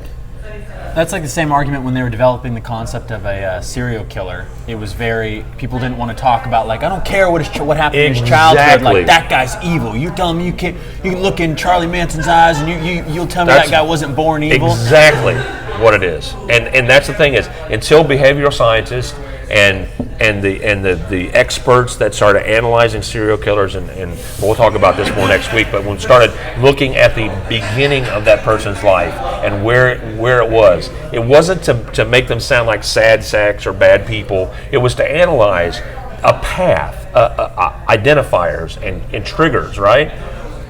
Anybody can be a murderer because it just takes a certain trigger.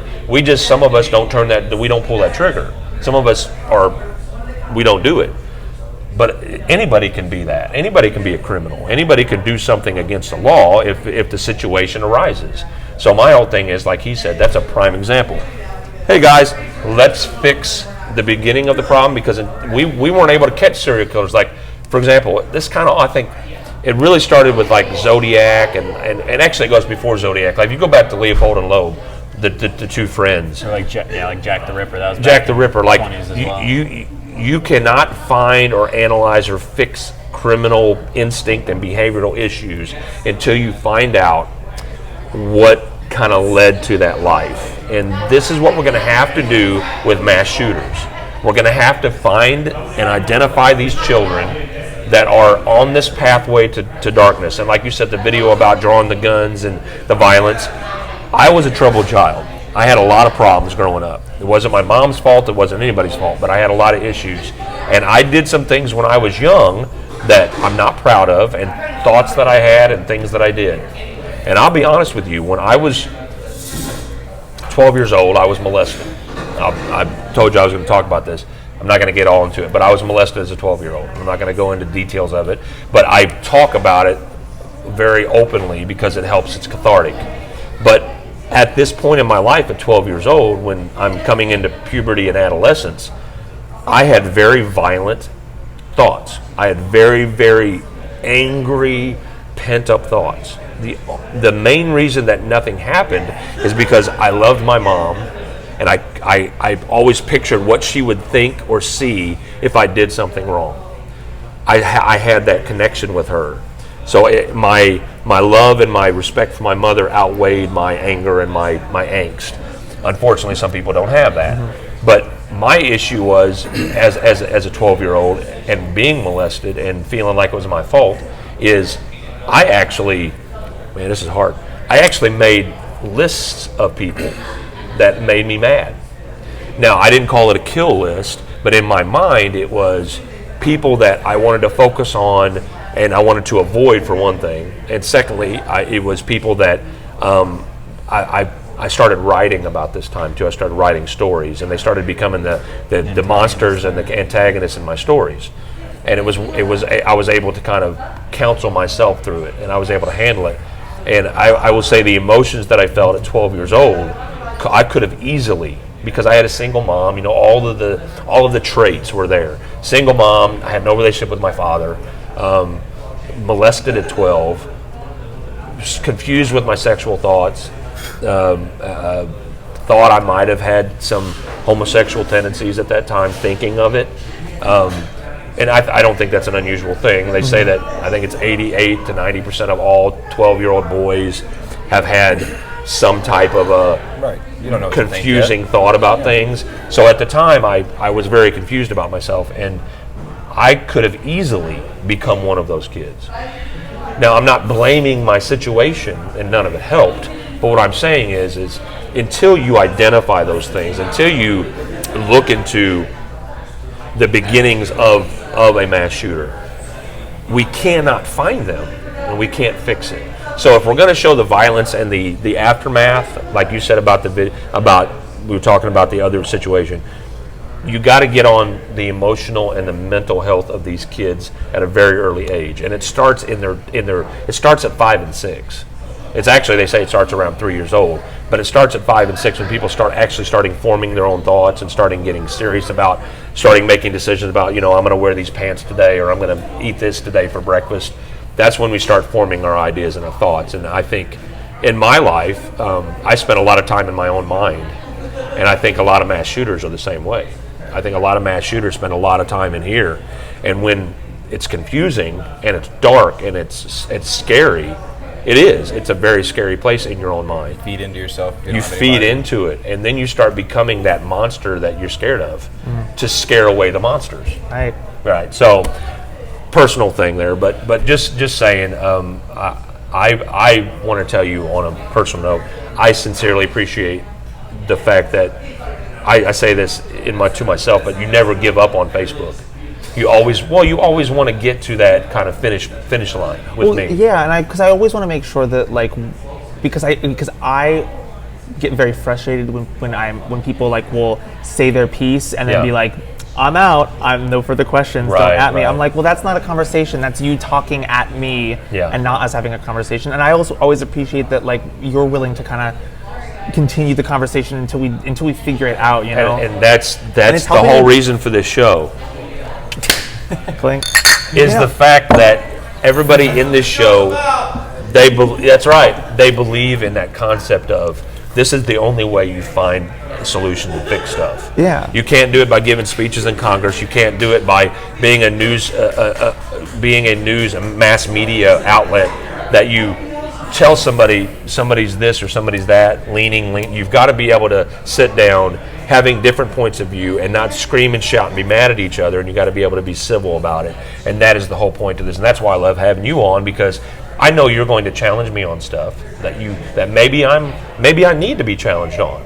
That's the only way that I learn and I get better and my thoughts are adjusted so we can fix problems. And that's the whole thing. So I appreciate Yeah, and I appreciate you because I feel like, especially being on this show and then talking with you online, I feel like there's a huge part of like, I grew up on the East Coast in like blue land, blue land, Yeah. and now I live in not blue land, not blue land by a long shot, but and I had all these ideas of like what conservatives were and what Republicans were, and I had this one single idea that it was like conservative, Republican, evangelicals, and that's everybody was all of those things at once. And that's got to be hard. And it's very not true because then I would get mad at because everybody thought that there was a lot of thoughts about like liberal people. Everybody who is liberal is automatically also a Democrat and also like. That's a good point. These other Liberal and things. conservative is not political. It's values. It's a value thing, Yeah. and it's not necessarily the same as Republican and Democrat. For example, my No, not fiance, at my fiance is not a Democrat. Oh, he's not? No.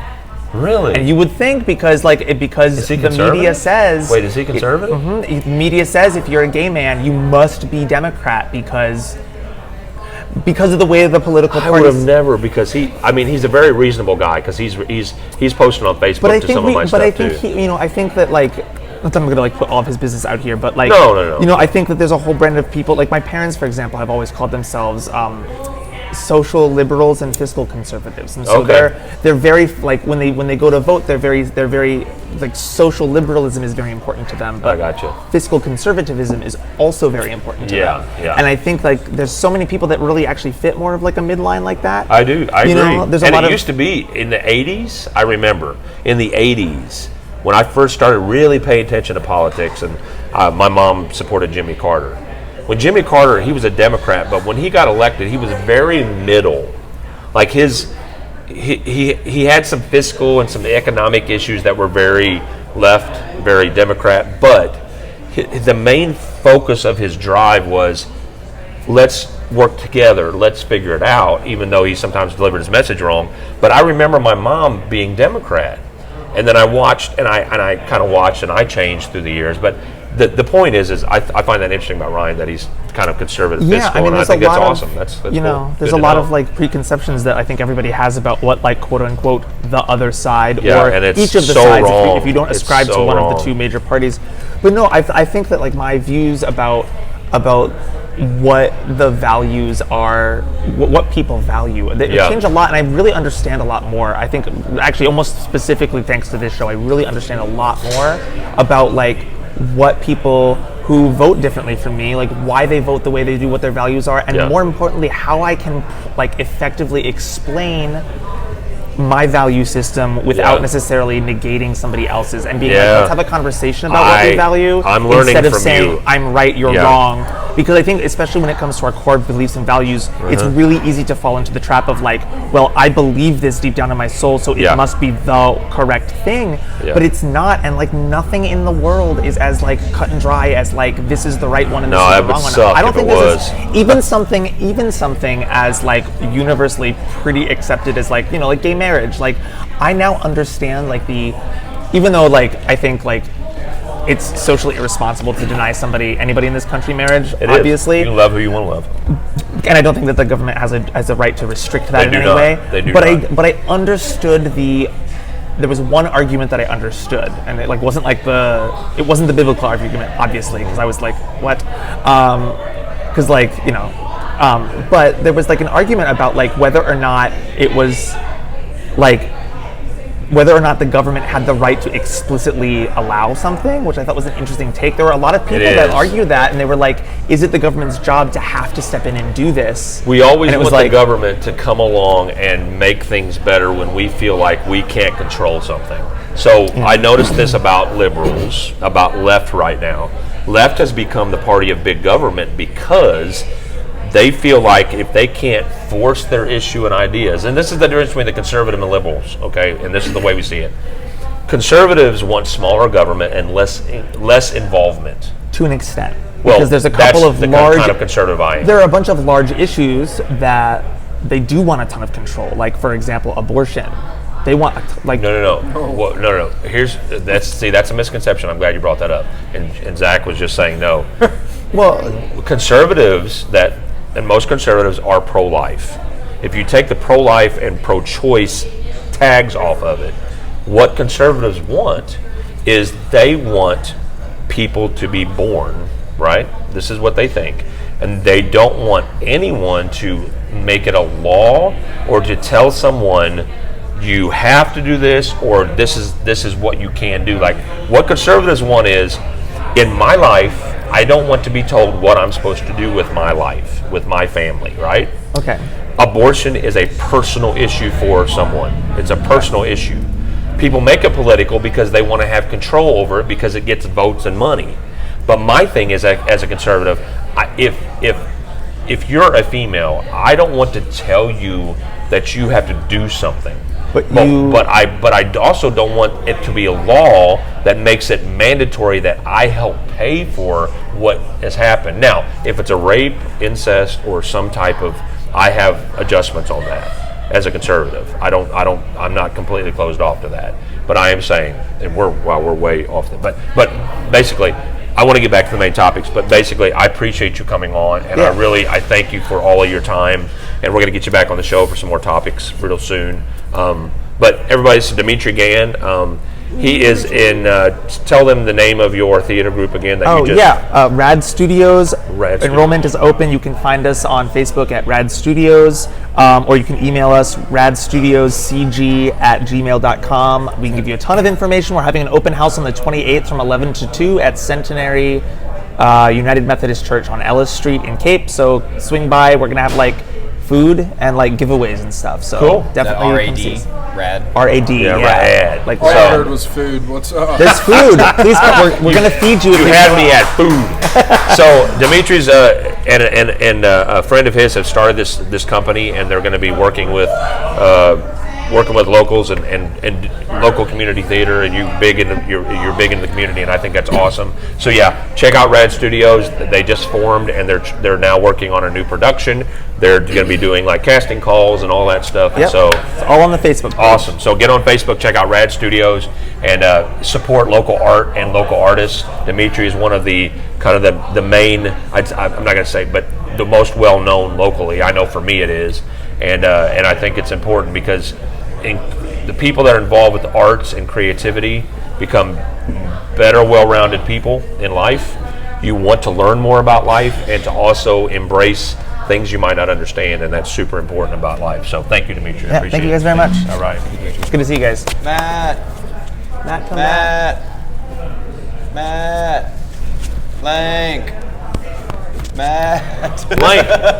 Matt, come on. You're up. Come back. We have no music tonight, so. Wonder how annoying it was me saying Matt 8 times on air. But Baby, come back. Not annoying enough because he didn't hear you at all. Yeah. You realize you're calling me back with one out in the ninth. Is St. Louis winning? No, not yet. Yeah, we are. We're trying to blow it. We're trying our best to blow it. It's the Cardinals. Are we so who winning? cares? Yeah, we're winning right now. I just said, are we winning? You said no. Well, he's meant to. Stop teasing me. There's the I tying did not runs say on What is base. it, that. 5-2? It's 4-2, tying runs on base. Oh, it's the bottom of the ninth? It's got to be 4-3. No, it's 2. Well, I can't believe that guy didn't score. How many That's outs? what she said. One. 1 out. All right, you guys let us know what's up. Yell at us. All right. So you are watching Sessions. You're streaming live with us. Welcome to anybody that has found us on Facebook Live. We appreciate you stopping by with us. We do this every Thursday from 8 to 10 p.m. We just had a really great conversation with Dimitri, kind of clearing up some issues, and I appreciate him coming on and doing that. And I hope that it was interesting to a few of you out there. But anyway, let's get on with some of our stuff. So we're going to start around the circle. I gave you guys some assignments from last week, and we're kind of continuing over. Let's start with mass shooters and fatherless homes. So I'm going to start with you. Just give me some input on where you're at on that and the connections that maybe you found and what your thoughts are on that. So I can't speak from a personal standpoint. So I went and found a bunch of facts, which I thought were pretty, or stats. I mean, What's the which I thought were T-shirt pretty about? interesting. What's the badge? This is my grandpa was a Waco Fire Department, so the back says Waco. Oh, okay. Waco Cool. Fire I Department. thought it was Raccoon City. I'm not Awesome. Right. You're such a geek. You're a nerd, and I love you for it, man. No, I just wrote down a bunch of statistics though. So I saw here, and I have sources for all these, so I'm not just pulling these out of nowhere. Like Center for Disease Control had that 85% of children that exhibit behavioral disorders come from fatherless homes, which I thought was an incredibly large number. A lot. That ties in with our mental health episode. Sure does. Yeah. Which we're going to do another one of those, by the way. I'm going to bring in another professional, Big episode. someone that was a really good episode. But I'm trying to get a doctor to come in, an actual doctor. Don't make that face, Matt. Don't make the face. I can at least get us a qualified mental health professional. Yeah, no, that's what I want. We had Nick in, and he was great, and I want to do another episode because I think there was a lot of stuff that we didn't get into. But go ahead, No, 70% of juveniles in state-operated institutions come from fatherless homes. That's from the U.S. Department of Justice. I saw here, which I thought was interesting, 63% of youth suicides come from fatherless homes. So 63% of youth suicides? yeah, youth suicide. So that means like if you grow up in a fatherless home, you're 5 times more likely to commit suicide than somebody who grew up in a home with both their parents, or a situation crazy, where they man. knew both their parents. I mean, it makes raised. sense, but that's crazy numbers. Yeah, and then I wrote down here, I was looking for just gun violence in general, and it said the top 2 factors are poverty and depression. I saw that it said 4% of violence against others is actually, only 4% of violence against other people is caused by mental illness. So that was interesting, because I feel like a lot of news sources really pump mental illness for like related to mass shootings, for like that's one of the biggest So only issues going on. 4%. So in other words, most mental health affected individuals are not violent. Well, 4% of violence against others is caused by symptoms of mental illness. So basically what that was saying is that mental illness is it's not even close to one of the main reasons. So it in could our be country the that other people are stuff, violent against other that's people. causing it. Yeah, Oh, okay. like the number one was, or the top like 3 or 4 here was anger, traumatic life events, and problematic alcohol use. Are all very strong factors that lead towards some sort of gun violence. Well, These you are see- all gun violence. You see a lot of this in your line of work. You see a lot of the connection with the broken homes and how it affects people that come through the system a lot. You see that a lot, I guess, right? I would say that the number one factor that I see for violent crime, and mind you that I'm a drug prosecutor, so I see a lot of the substance abuse issues. Yeah. But the people that I would separate from that group and say these are the most violent and that act apart from the norm, a deviation away from what Right. what you would expect from an average person, are those that do exhibit some sort of mental illness. Go ahead, Melvin. Let me see here. I like your stats guy, man. Saves me a lot of problems. I don't have a whole bunch more comes here. with I'm thinking- sources. He does, man. He does. The last one I have here, which I thought was interesting, it actually, I found a source. I think it was a report that Louis Claravas did, but it was a study that he did that was saying open carry laws actually don't decrease gun violence, like open carry laws in a state or in a specific area. Or no, it was nber.org. Okay. But they actually found that when a area adopts a right to carry law, in most cases, violence increases just a little bit each year until about 10 years, and then it teeters off at about 13 to 15%. Which I don't really know exactly what to make of that, but I thought that was very interesting. It is because you would interesting. think that it would have the opposite effect, like if there's open carry Well, laws there that is, take down and violence. that's a lot that's being talked about, but that's a good point. So I'm glad you said that, because I saw a study, and I thought I'd bring it up because I'm a gun advocate. I'm Second Amendment, and I own guns, and I carry. But I found something that's interesting about open carry that I kind of an antithesis, like an anti thing. But you sometimes when you have the visualization of weapons around, it increases the mentality of weaponry. Puts it on the mind more. Yeah, It's like, and Well, there was it's a not just- study. Go ahead. No, sorry. go ahead. It's not just that, but if you're in a situation where you become angry, if you happen to have a gun on you at that time, you're more likely to use it than if you didn't have a gun on you Yeah. at that Well, time. I mean, You know what that's a good point, but I think there's actually some facts that play out the fact. They play out the fact that I think that there's far more there's very few people that actually open carry that do violent acts. Most of them are very God-fearing, but you do have a point. I mean, it could happen that way. But I do think the visualization, just like we could say all day long that video games and rap music and certain type of entertainment doesn't encourage types of behavior. But if you look at like a culture and some type of music or entertainment, the culture encourages violence and deprivation or an attitude towards women and some certain types of things. I'm not talking about any kind of music, or I'm just saying in general. I'm not saying it makes it right. I'm just saying it does. So I could see, and the studies talked about how the visualization or the fact that people were carrying weapons that people could see caused this kind of I'm not going to say this fervor, but this thought of, well, I better get a gun too.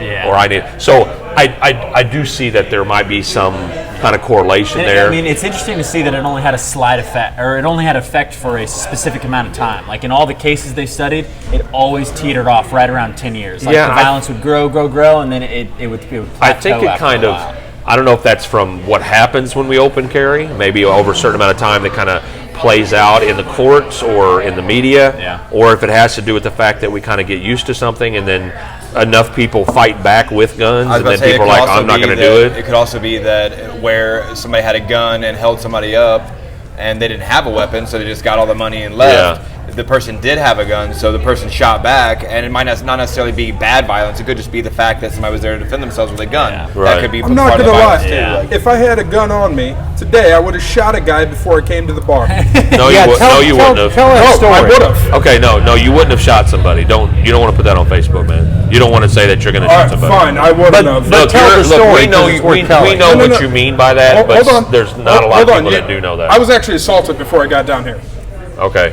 So, like, it was a self-defense measure, put it that way. Oh, okay. So, protecting myself, I'm not just going to, like, pull a gun and be like, hey, buddy. Okay, all right.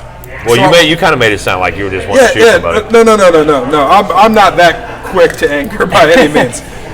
So, Matt said tell the story. So, I'm locking my front door. Guy comes around the corner, says, hey, I'm entirely blind on the right side. I look, guy cracks me in the head. Today? Yeah, I actually showed up to the bar with blood coming out my head. What? Is it right up there? I Yeah. can See it. Yeah. Yeah, right outside my own house, my front door. You got cracked in the head outside Yeah. your door today? What did you? What? Don't you what live ended near? up happening? Where do you live near? I Bobby? live literally right next door to SEMO Gas. Wow. So I mean, highly. So that's about 6 blocks from here. Did Yeah. you know who the? Hey guys, did you know who the? Did you know Not who the at guy all. was? Not No? at all. What I'm thinking happened was guy probably wanted quick money. Did you see who it was? Unfortunately, not well enough to. Oh, I get it. Did you You're fight gonna him, do or did you you're just gonna get do you one of in those the- vendetta things where you don't know who it is, and then you're gonna go find him. It's just like I never I never saw his look at the face. guy, I'm Never sorry. saw him. Guy in And 60s. then Zach's walking out, putting on his Batman. Wait, so did you fight with? Did you wrestle around with this guy, or what happened? Here? So he ended up from how I feel about the situation. Put it that way. I think when he realized that I did not go down after this, there was a level of fear. Yeah. Flight definitely He was, took he was over. like, he was supposed to drop, and it was like just a like, grizzly oh, that just bear. kind of phased him. He's like a grizzly bear. Like grizzly bear. If you shoot a grizzly bear, yeah, you immediately go, oh no. At that I moment, just he pissed that realized. bear off because I can imagine cracking. You go like this, ow, and look at the guy. The guy's like, this. I plan on this going a whole different way right This now. other guy was about to hit you. I just hit him. He took off. I don't know where he is. Like, I mean, I straight threw WTF up, you know, and Yeah. it was a situation like, I mean, I started hollering. He's trekking, you know. Did he say anything? What do you think he was doing? Was he trying to get in your apartment? I think it was a situation. My back's turned. I was hunkered down, trying to. He probably thought I was smaller than I was. Was he trying to roll you, or what? I think he was just trying to grab some quick money. Oh, okay. You know, Did he I hit you gotcha. with his fist? Did he hit you with something? Do you know? it had to be something. I mean, No, there's like 3 lines. It there's looks like like it was a scratch, weapon you of can some see it, kind, yeah. or it was a nail. Maybe it was his fist. I don't know. like I don't know. Like Wow. it felt hard. It felt like it had a coolness on it. I thought it was a bottle. You know, Yeah. just wrap him. I don't know. I don't know what he was trying to do. I don't know if he's just looking for Dude, quick money, robbery, crazy. something like that. You know, so like, I mean, but in that situation, my life will always be more important. Yeah. You know, and that's just how I feel on that. But no, I'm not going to blatantly be like, "Hey, good morning," pop, pop, pop. Oh no! The way you introduced the story was, I almost killed a guy. I was going to kill a guy Yeah, today. you seem too happy about look, if I had a gun on me all the time, I would have shot a guy earlier today. Yeah, I was in Schnucks earlier, and I just almost stabbed somebody. I had my cold press. They were out of screwball. I was like, "What's up?" We got your screwball right here at That's Shakers. what's up. All right, so we're gonna continue on. You're watching Sessions streamed live from Shakers Bar downtown Cape. This is a weekly show we do every Thursday from 8 to 10 p.m. A few of us get around, we sit around a table, and we BS with each other, and we talk through issues, and that's what we're doing right now. So we had a great conversation earlier with Dimitri. We invited him. We've got Matt back in here. Now we're talking about the connection between fatherless homes and violence and mass shooters. Cody, I know that you do a lot of research on the subject I send out, and I know he gave a lot of stats, but what is your input on this? I just think that any sort of trauma that a child's going to go through is obviously going to affect them psychologically, socially, that kind of thing, and especially when You guys are on Facebook Live right now. Say hello. Oh, okay, cool. Oh, okay, cool. Yeah. I think that any sort of trauma that a child goes through early in life is going to have a huge effect on their upbringing. You know what I mean? Like, you can't say that. I mean, that one of my favorite quotes, I think it's by Russell Brand, is that like a lot of people say marijuana is the gateway drug. Marijuana's not the gateway drug. Trauma is the gateway drug. You know what I mean? Like, And that is Russell Brand. That's in his book. That's a very good. That's in his Okay, book. that's a super good point. Yes. And this is in no way excusing mass shooters, right? We want people to understand this. And I'm on the conservative side of things, but I want everybody to let go of these labels and thoughts. When we talk about someone's history or things they do that have happened to them through their life, it's not excusing their behavior. It's basically giving a base, a description, like to how this showing, happens. And You it have helps to you. It understand helps that you. person. Yeah, and it helps you work on it. It's like we were just saying with serial killers. At the very beginning, people were like, "No, I don't care what happened to them in the past. They're evil." And Right. they, like the guys that were pioneering that, were trying to explain, no, but if we know what happened to them and Yeah. how they respond to situations, then we can try to prevent this kind of behavior in the future. What was a Try to- show on Netflix? I think called Mindhunter. Mindhunter? Yeah, it's Yeah. fantastic. It's a freaking amazing story. But I don't remember. Was it Richard? What was the guy they talked to that killed his mom and then had sex with her with that's the head? the real tall guy. The What's his 6 name? foot 6, 8, 7 guy. Yeah, it's What the hell's wrong with tall guys? You guys are feel freaks. you. You guys are freaks, man. You're up there with the air's thin. The air's thin up there, and you lose like your thoughts. Anyway, I could've told you if you okay, hadn't asked we can look it up. But anyway, so the guy, the guy he's on the show. What's up, Mark? So he's kind of the reason why we. Boy, these guys are really hard to talk over. He's the reason they started kind of really getting into kind of analyzing, and this was like in the 80s when they first started talking about Mindhunter, and that's very true because this guy actually detailed. He was happy to talk about it because I think he craved the attention, but I think he also wanted to talk about it because he wanted to share, like, look, Ed Kemper. Ed Kemper, thank you. Ed Kemper was a prime example. And craving the attention goes back to not having attention at home. You know what I mean? You're going to seek attention more. And he got the wrong attention from his mom, according to him and his stories, and based on what he played out. What happened with his mom was he never felt good enough. He always felt like he was always suppressed sexually. Like with kids, you can't hide them from sex. You have to. You got to be creative about it. You got to be able to talk about it openly and make it more of a scientific thing as opposed to, no. Like you can't do that because that immediately clues it in. So if you repress someone young sexually, Yeah, that meaning- messes you up. Like, if you It tell a does. young kid that's attracted to whatever, just like, you are disgusting being Well, and attracted to that was- that really messes with somebody in psychologically. almost every serial killer movie, and I'm speaking obviously Silence of the Lambs is based on real characters, but when you talk about a serial killer or a mass killer's childhood, there's some type of female oppression, and then there's also the disconnect from the male. Well, So- have you heard of the McDonald triad, the serial killers? Uh-uh. There's something called the McDonald triad. I don't actually remember what the third, but the first is head trauma. The second is wetting the bed till a very old age. Okay, I have heard of that. And That's a Do you know study. what the third is, or do you know what the third is? It's something to do with relationships, something to do with your interpersonal. It's something okay. like not antisocial, but there's some. Yeah, it goes from one thing to the next. But it's and interesting actual, that you can go and peg that from so many, like in so many different serial killers. I think you meet 2 of them is the most common, but then there are a few that meet all 3 of them. Well, and until we understand and like we talked about this earlier, but I talked a little bit about some personal stuff, but nobody understood that about me. It is bedwetting after age 12, cruelty to animals, and fire setting. Cruelty to fire setting. Oh, was head trauma not one of them? No. Oh, never mind. So the point, and that's the bedwetting is a personal shame. We'll talk about that. That's a personal shame. It's also a fear of getting up in the middle of the night to go to the bathroom because you're ashamed of your physicality. I know about that. I had some bedwetting issues at an older age, but I dealt with it pretty quick. I realized that why it was happening, and I was able to kind of, I'm not going to say self-medicate, but I was able to kind of talk myself through it. That's how I've ever went through that yourself out has of a lot always of been, stuff. I'm in a dream, and I'm like fighting zombies or something. I go into an alley to take a piss, and then I wake up and I'm taking a piss. Yeah, I just always to that. the toilet. And I'm like, Oh, I gotta piss so All bad. I'm going to say is getting older as hell. No, well, this is when you're 8 years damn old, when you're 8 prostates. years old and you're having a dream, because you, as a child, you're supposed to have a lot of dreams, and sometimes your dreams are dark, sometimes they're light, whatever they are. But in my dreams, whenever I would wet the bed, it was something where you were involved in doing some activity, and as a kid, you don't want to go away from the activity. So in my dream, I'm like, I'll go to the bathroom in a minute. Before I know it, I'm in front of a toilet in my dream, and I'm pissing. Nope, not in front of a toilet. It's not making any noise at all. What's the deal here? And oh, that's so warm and comforting. Like Dumb and Dumber. Yeah. Oh, that's warm, man. Just go. So there is that. There's connection. And then what was the other 2, Matt? Fire setting. Fire setting and animals. So those are They're implementations of control.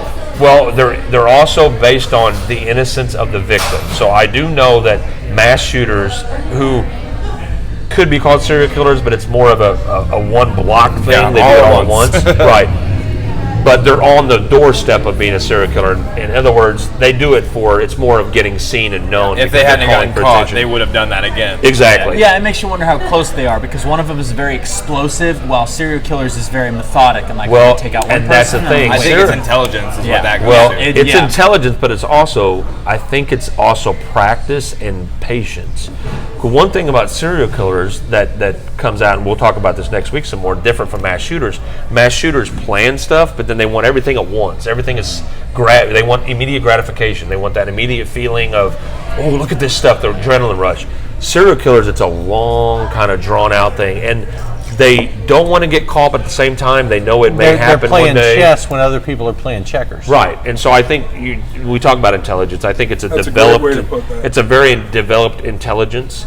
It's a very developed check on your emotions and how you handle stress. Because one thing that Ed Kemper talked about was he ran through some of his murders, and I think if we had a chance to talk to mass shooters, and this is what we don't do a lot because we're like, screw them, they killed a bunch of people, and that is our normal. It's kind of how we feel. But if we start finding out some things about their lives, we haven't gotten there yet, and that's the problem with mass shooters. We haven't gotten to the serial killer yet. See, we're still at that. I don't give a shit what it is. They just kill people. When we get past that and we get into, okay, what is it that's starting it? Like we did with serial killers in the 80s, we finally realized we have to understand these people to understand why they're doing what they're doing, so we can catch them. We got to stop mass shooters. We got to understand what makes mass shooters. We're essentially talking about opposite ends of the same Twinkie. Is that a therein lies the rub? Maybe. For the I know, but I like the euphemism. Yeah. I like Tell the 'em about the Twinkie. Twinkie. I What like about the the Twinkie, Twinkie? man. You just made me want a Twinkie, doesn't it? I was gonna say, you hiding out on us? Not the direction I thought this was going to go. All right. So Zach, you are a twisted son of a bitch Thanks. who wanted to kill somebody today. Mass shooters and the follow this home. You were actually, and you've talked about this Yeah. before. You were actually in the foster care system, Yes. and so you now have a good connection with your Yeah. your dad and your adopted dad. But talk about, as someone that, and I didn't have my dad around either, but as someone who was trying to find his Batman. identity. You can say Batman. Oh, you were Batman?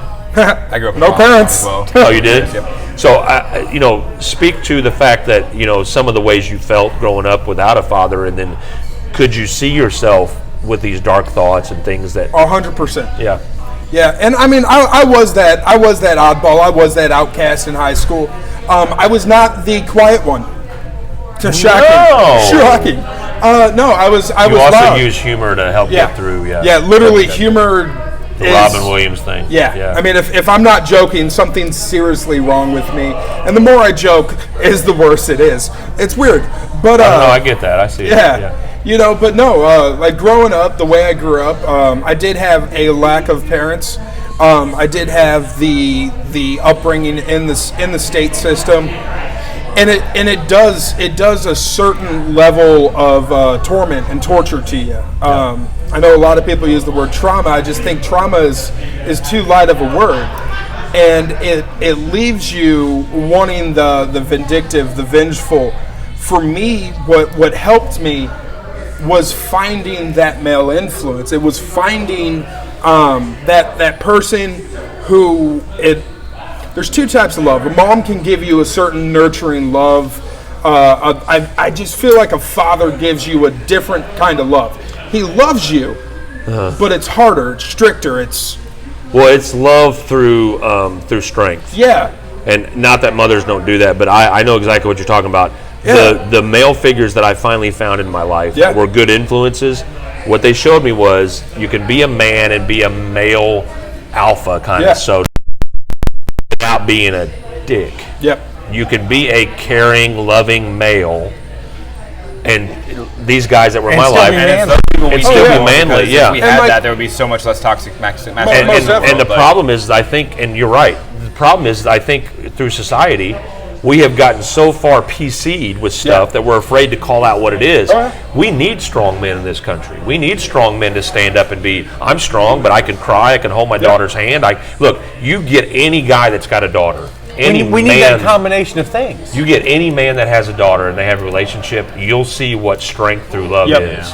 Because males teach their daughters what they're supposed to, what to expect out of partners and what to expect out of life. I mean, I want my daughters to be super women. I have two The daughters. only way I can teach them to be super women is to show them that men are supposed to support that and to Women's back it supposed up. to I would say Yeah. most male toxicity or toxic masculinity is probably brought about by males who didn't have a strong male figure in their life. Always. And they were They- like, they have this- I know what. It's the They have this homophobia, image. too. Yeah. And like for me, there was two people who got me back on the right in life. One man was his name was Denny, and he taught me how to survive, how to love, how to still care, not necessarily for people, but for everything else in the world. And then there was a man named Rob who taught me how to actually care for people. Rob, yeah, Oh, yeah? yeah, our Rob, Sideline Rom. yeah. And I mean, I absolutely adore that man to this day. If I have a I problem, adore him, and I've never met him. I pick up that phone. He answers. It doesn't matter what he's doing, and he's there for me. You know, and I mean, my biological father, he's the same way now. Growing up, it wasn't so much. There was so much going on in life. But it was these other male influence for me that I believe kind of kept me from separating my internal monologue and my real monologue. Because I feel when you lose yourself in your head, that's when you snap. Yeah, it So- can. It can. Matt, you're in a line of work that deals with the legal side of things, and so you see things not only from the professional side, but you deal with families a lot. You deal with the balance of the family, and especially when you deal with some son or daughter that's on a bad path and dealing with parents and trying to talk them through it. As someone that's dealt with that, do you see signs and signatures of people, now we're talking about males traditionally, but with people that have fatherless homes that are dealing with the absentee father or the parents that are involved, do you see what with the crime aspect of things? Well, I can speak as someone who's been a prosecutor. I can speak as someone who did family law before that, and I can speak as somebody who worked in the mental health field with adolescents and juveniles prior to that. And I can say yes, absolutely. You've done a lot of stuff. I have done a lot of stuff. I can say yes with absolution that it's not universal, because every person is different, every environment is different, every home life is different. But I can say that people struggle when they don't have both of those inputs. Right. Where they have, and I won't say the masculine and the feminine, because it's more than that now. Yeah. But the input of you need to take care of yourself and defend yourself, and the input of you need to love everyone else.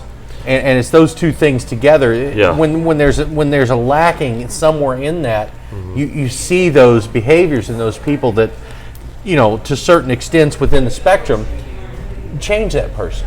Yeah. Well, I have that with personal experience. I don't have a great relationship with my sons right now, and they are both. One of them is going through a lot of. I don't have any contact with him, but he's going through a lot of legal issues that he's brought on himself. And the other one is trying to find himself and finish high school. And I have not been in their lives as much as I want to because of relationships with their mother and things like that. But I will say, they both know that I'll answer the phone if they call. And contact shapes people. Yeah, and lack so- of context. so I do- lack of contact also shapes people. I have personal experience with the fact that I have not had a great relationship with my sons, not by my choice, but they have made some bad decisions, done some bad things, and I know had I been in their lives, especially with my experience with life and me not having dad around, I can show them the benefit of having a father in their life. And so, yeah, I know for personal experience that having two-parent homes are good. Now, nothing against single parents. They because can be. There's no book on this. That's the thing here. Well, we got to go by stats. You do the We best. gotta go- You we do gotta the go by best you stats, can, but you're right. right. And also By and large, it is that way. Single moms, I had a single mom. Many of us did. Same. Super strong. They take on the world. They have children they're taking care of. And so this is not taking away from that at all, but it's saying most of the single moms, they get to a point where they're like, okay, I'm going to do this on my own because they haven't found a good partner. But I would almost guarantee that a vast majority, in my opinion alone, vast majority of those women, if they would find a good partner, someone to help them do that, that is something that they wouldn't turn down. That's not easy. And also It's not a easy. shout out to the moms. Like I had a super strong mother. My mom was a single mom, but and you were talking about fathers give love through strength. Yeah. My mom knew that I didn't have that in my life and picked up that extra strength to put down to me, knowing that I was going to need that kind of. I just not to say that it supplements it, but I want to give a Yeah. shout out to the moms that No, go it's that true. extra mile. It's true. I didn't grow up a violent individual. I didn't grow up super messed up or anything. And you're a well-rounded person. Exactly, today. and my mom is a huge part of that, and I just want to give credit to. I mean, basically, I'm saying don't discredit single moms for not being everything they No. can. They're doing everything they can. You know No, what I mean? that's not what this was at For all. absolutely, Yeah. I didn't think you meant that either. Yeah, Basically, I just wanted to say thanks, mom. You know what I mean? Yeah, Like, no, thanks to all the You know what I single mean? moms. Single dads, too. Now there's so many of them now. All right, so we got about 5 minutes or so. Let's go ahead and jump real quick to our conspiracies. Now, all I want you to do is say one conspiracy that actually was real. I'm going to start real quick with the MK Ultra conspiracy. MK Ultra was a drug program back in the 50s and 60s. Mind control. It was mind control with psychedelic drugs, so LSD, PCP that they used mainly. It started with the military, and then they started using it on citizens. Now, which actually came true. That was rumored back then, but it was actually true. Now there is a whole group and a whole bunch of people. I didn't know this, but there's websites and there's conspiracy sites that talk about the MK Ultra program. That there are actually world leaders and stars, actors and singers that are under the MK Ultra program, and they are being directed towards certain decisions through the movie use of Conspiracy Theory dealt with that. through the use of mind control drugs. So if you know about the history of this country's use of mind controlling drugs, they've had a long time to practice. Oh, yeah. So they know what levels and what certain amounts to give. So I'm not saying it's happening right now, but there is a lot of evidence out there for it. MK Ultra. They think Taylor Swift is on it. I'm just saying. You leave T Swizzle out Jonathan. of this. I was talking about Bohemian Grove, Yeah. which is like a group that involves a lot of world leaders. Like George H.W. Bush was a member, Reagan was a member, Nixon was a Called the member. Bohemian Grove. Bohemian Grove. I Yeah. don't know that I've ever heard about this. So They it's sit around and sing Bohemian Rhapsody all day long. Yeah. Yeah. But I think it's in like San Francisco, California. But it's basically this big ranch, and they have these like The ranches, it's always big, like out of the way places. Yeah, and in the summer they have a big ordeal where a bunch of people stay there, and they call it the summer encampment. But you can't come on the grounds unless you're a member or a friend of the members. That does not sound good. I know. They're very innocuous words together. It's called summer encampment. I've heard of summer camp before. Yeah. But of course, Freddy Krueger ruined that for me. But summer encampment does not sound good. They say, I think that what it was they denied like the existence for a long time, and it was actually Alec Jones of all people, like one of his big claims to fame. It was back in like 08 or 09. He broke in and record. Like a lot of people thought Bohemian Grove was not a real thing, and Alex Jones snuck in and recorded. They have these big. So the owl is their mascot of Bohemian Grove, and they have these big rituals where they stand in front of like this big fire in front of the owl, and they do all these weird things. Like a lot of the members, so you can only come if you're a member or a guest. Of all animals, an owl. Well, the owl, it's for wisdom. Oh, okay. But I thought it was just for rotating the head on that them. they will bring is like world leaders, politicians, and just like very influential people from So it's like a club around the world. It's like a club. Yeah. And it's a real club. It seems very cultish because they're doing rituals in there. They say it's like the I hit an owl with my car skull one and time, and he crossbones wasn't very at wise. Yale or whatever. Yes. Bush is in a lot of that stuff, man. Oh, yeah. Also a good movie. All right, go ahead. I'm sorry. No, I was just gonna say they made like a public statement. They say it's they're a group of men who share a passion for the outdoors, music, and theater, which is. That sounds like all starts of really weird groups of people. Sound like the A Black search Diamonds for of the a Night better Templar. life and inner peace through strength. Now drink this. All right, Matt. Well, I got to bring up the current and the obvious, and that's the establishment that there are things flying around in our atmosphere that our Navy doesn't understand. For those of you that don't know, UFOs? there have been videos released recently that appear to be unidentified flying objects Who were they released by? That's what I'm saying. that portray It's Stella in Arkansas. they portray Look what I saw right here. This flying object. They portray objects that Sorry, do not Arkansas, match Missouri. our aerodynamic understanding or our propulsion understandings. So either, with the establishment of the fact that the Navy has said they don't understand this, the establishment is either that someone out there on Earth has changed the game seriously, and that this is something that's about to come to fruition that could really change the game in warfare, or there are beings from another planet that have visited us. They're Either amongst one of us. those is substantial. I think they're amongst I us want to already. believe. I do too. that I'm transitions- skeptical, but I want to believe. That's why I brought you into it. So, what is your real life conspiracy? I mean, it might as well, since it's such a current topic, since it's happening tomorrow. I was doing Area 51, the whole. Let's go. Yeah, right. We've talked about this on the show. Oh, yeah. Ready to, Gotta run like ready to- Naruto. I'm ready to see how it goes. But no, it's tomorrow. There are already people there camping out, like ready to bust in. Like we'll see how it goes. I think Do they it's gonna think be a they're rude actually awakening. going to get in? I don't know. We'll find out tomorrow. Wait, but here's the thing. How are they going to stop them? Like, if these people are intent, like, if they're actually, I think they're not there's going to shoot something- anybody. I think there's something about the size It'll like be on, this. like, you know how many people are going to be streaming that? property. I hope they let them in. Right. Actually, Show 'em. you are aware that Maybe. Area 51 does have a supersonic, almost like a sound weapon. I want that. Look, if nothing else happens through this tomorrow, I want to see them use wanna that. see So I can that watch people formed, doing the Naruto run and go, and just fall, and just slide on the sand, and then never sit up played and go, what happened? And then get hit again. Man, that bass dropped. Yeah, like Key and Peele. Yeah, the whole time they're running, it's like. And then everybody's dubstep, nose bleeding. Ugh. All right, Zach, you're the last one. All right, because, bar life, the government poisoned people during Prohibition. That's true. That is 100%. And originally it was I a almost situation did that where one. people were like, no, man, they're doing this. And then all of a sudden the government's like, yeah, no, we definitely did that. They We did it. poisoned all of you. They did it because all of the because the speakeasies, the underground Yes. sale of alcohol. Welcome to They the wanted power people to of be like, government. oh, alcohol's killing people. Yeah. So they thought that would cause people to like, oh, there's something, alcohol's really bad for you. So that brings to mind. We'll close it out like this. Don't trust your government. But support your local bar. Thank you. Brought to you by Screwball, the great peanut butter whiskey. So guys, thank you so much. We kind of squeezed in the last part of that there, but we got it in. Next week's episode is going to be awesome, ultra cool, MK ultra cool, if you know what I mean. Is Serial Killers, can you come back? Yes, I can. Can you come back? Yeah. All right, cool. So, no Siri. See that? It came on no reason. Facebook. It's totally came on for no reason. Siri just is stalking me. So, for all of my guests, Zach, Cody, Matt, and Jonathan, I am Eric, your host.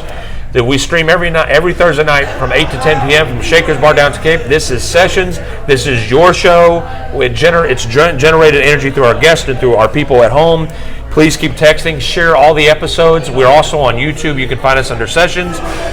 Subscribe to that so we can go live on YouTube. That's when our numbers get really far up. One last thing is I'm talking to Facebook. They contacted us because they noticed our playthroughs.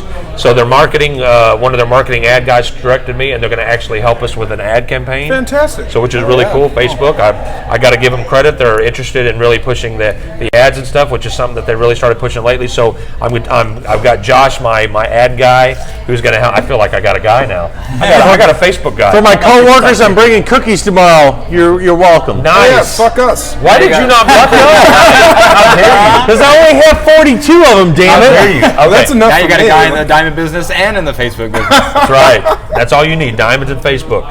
So for Eric and the rest of my guests, we appreciate you coming out. This is Sessions every Thursday, 8 to 10.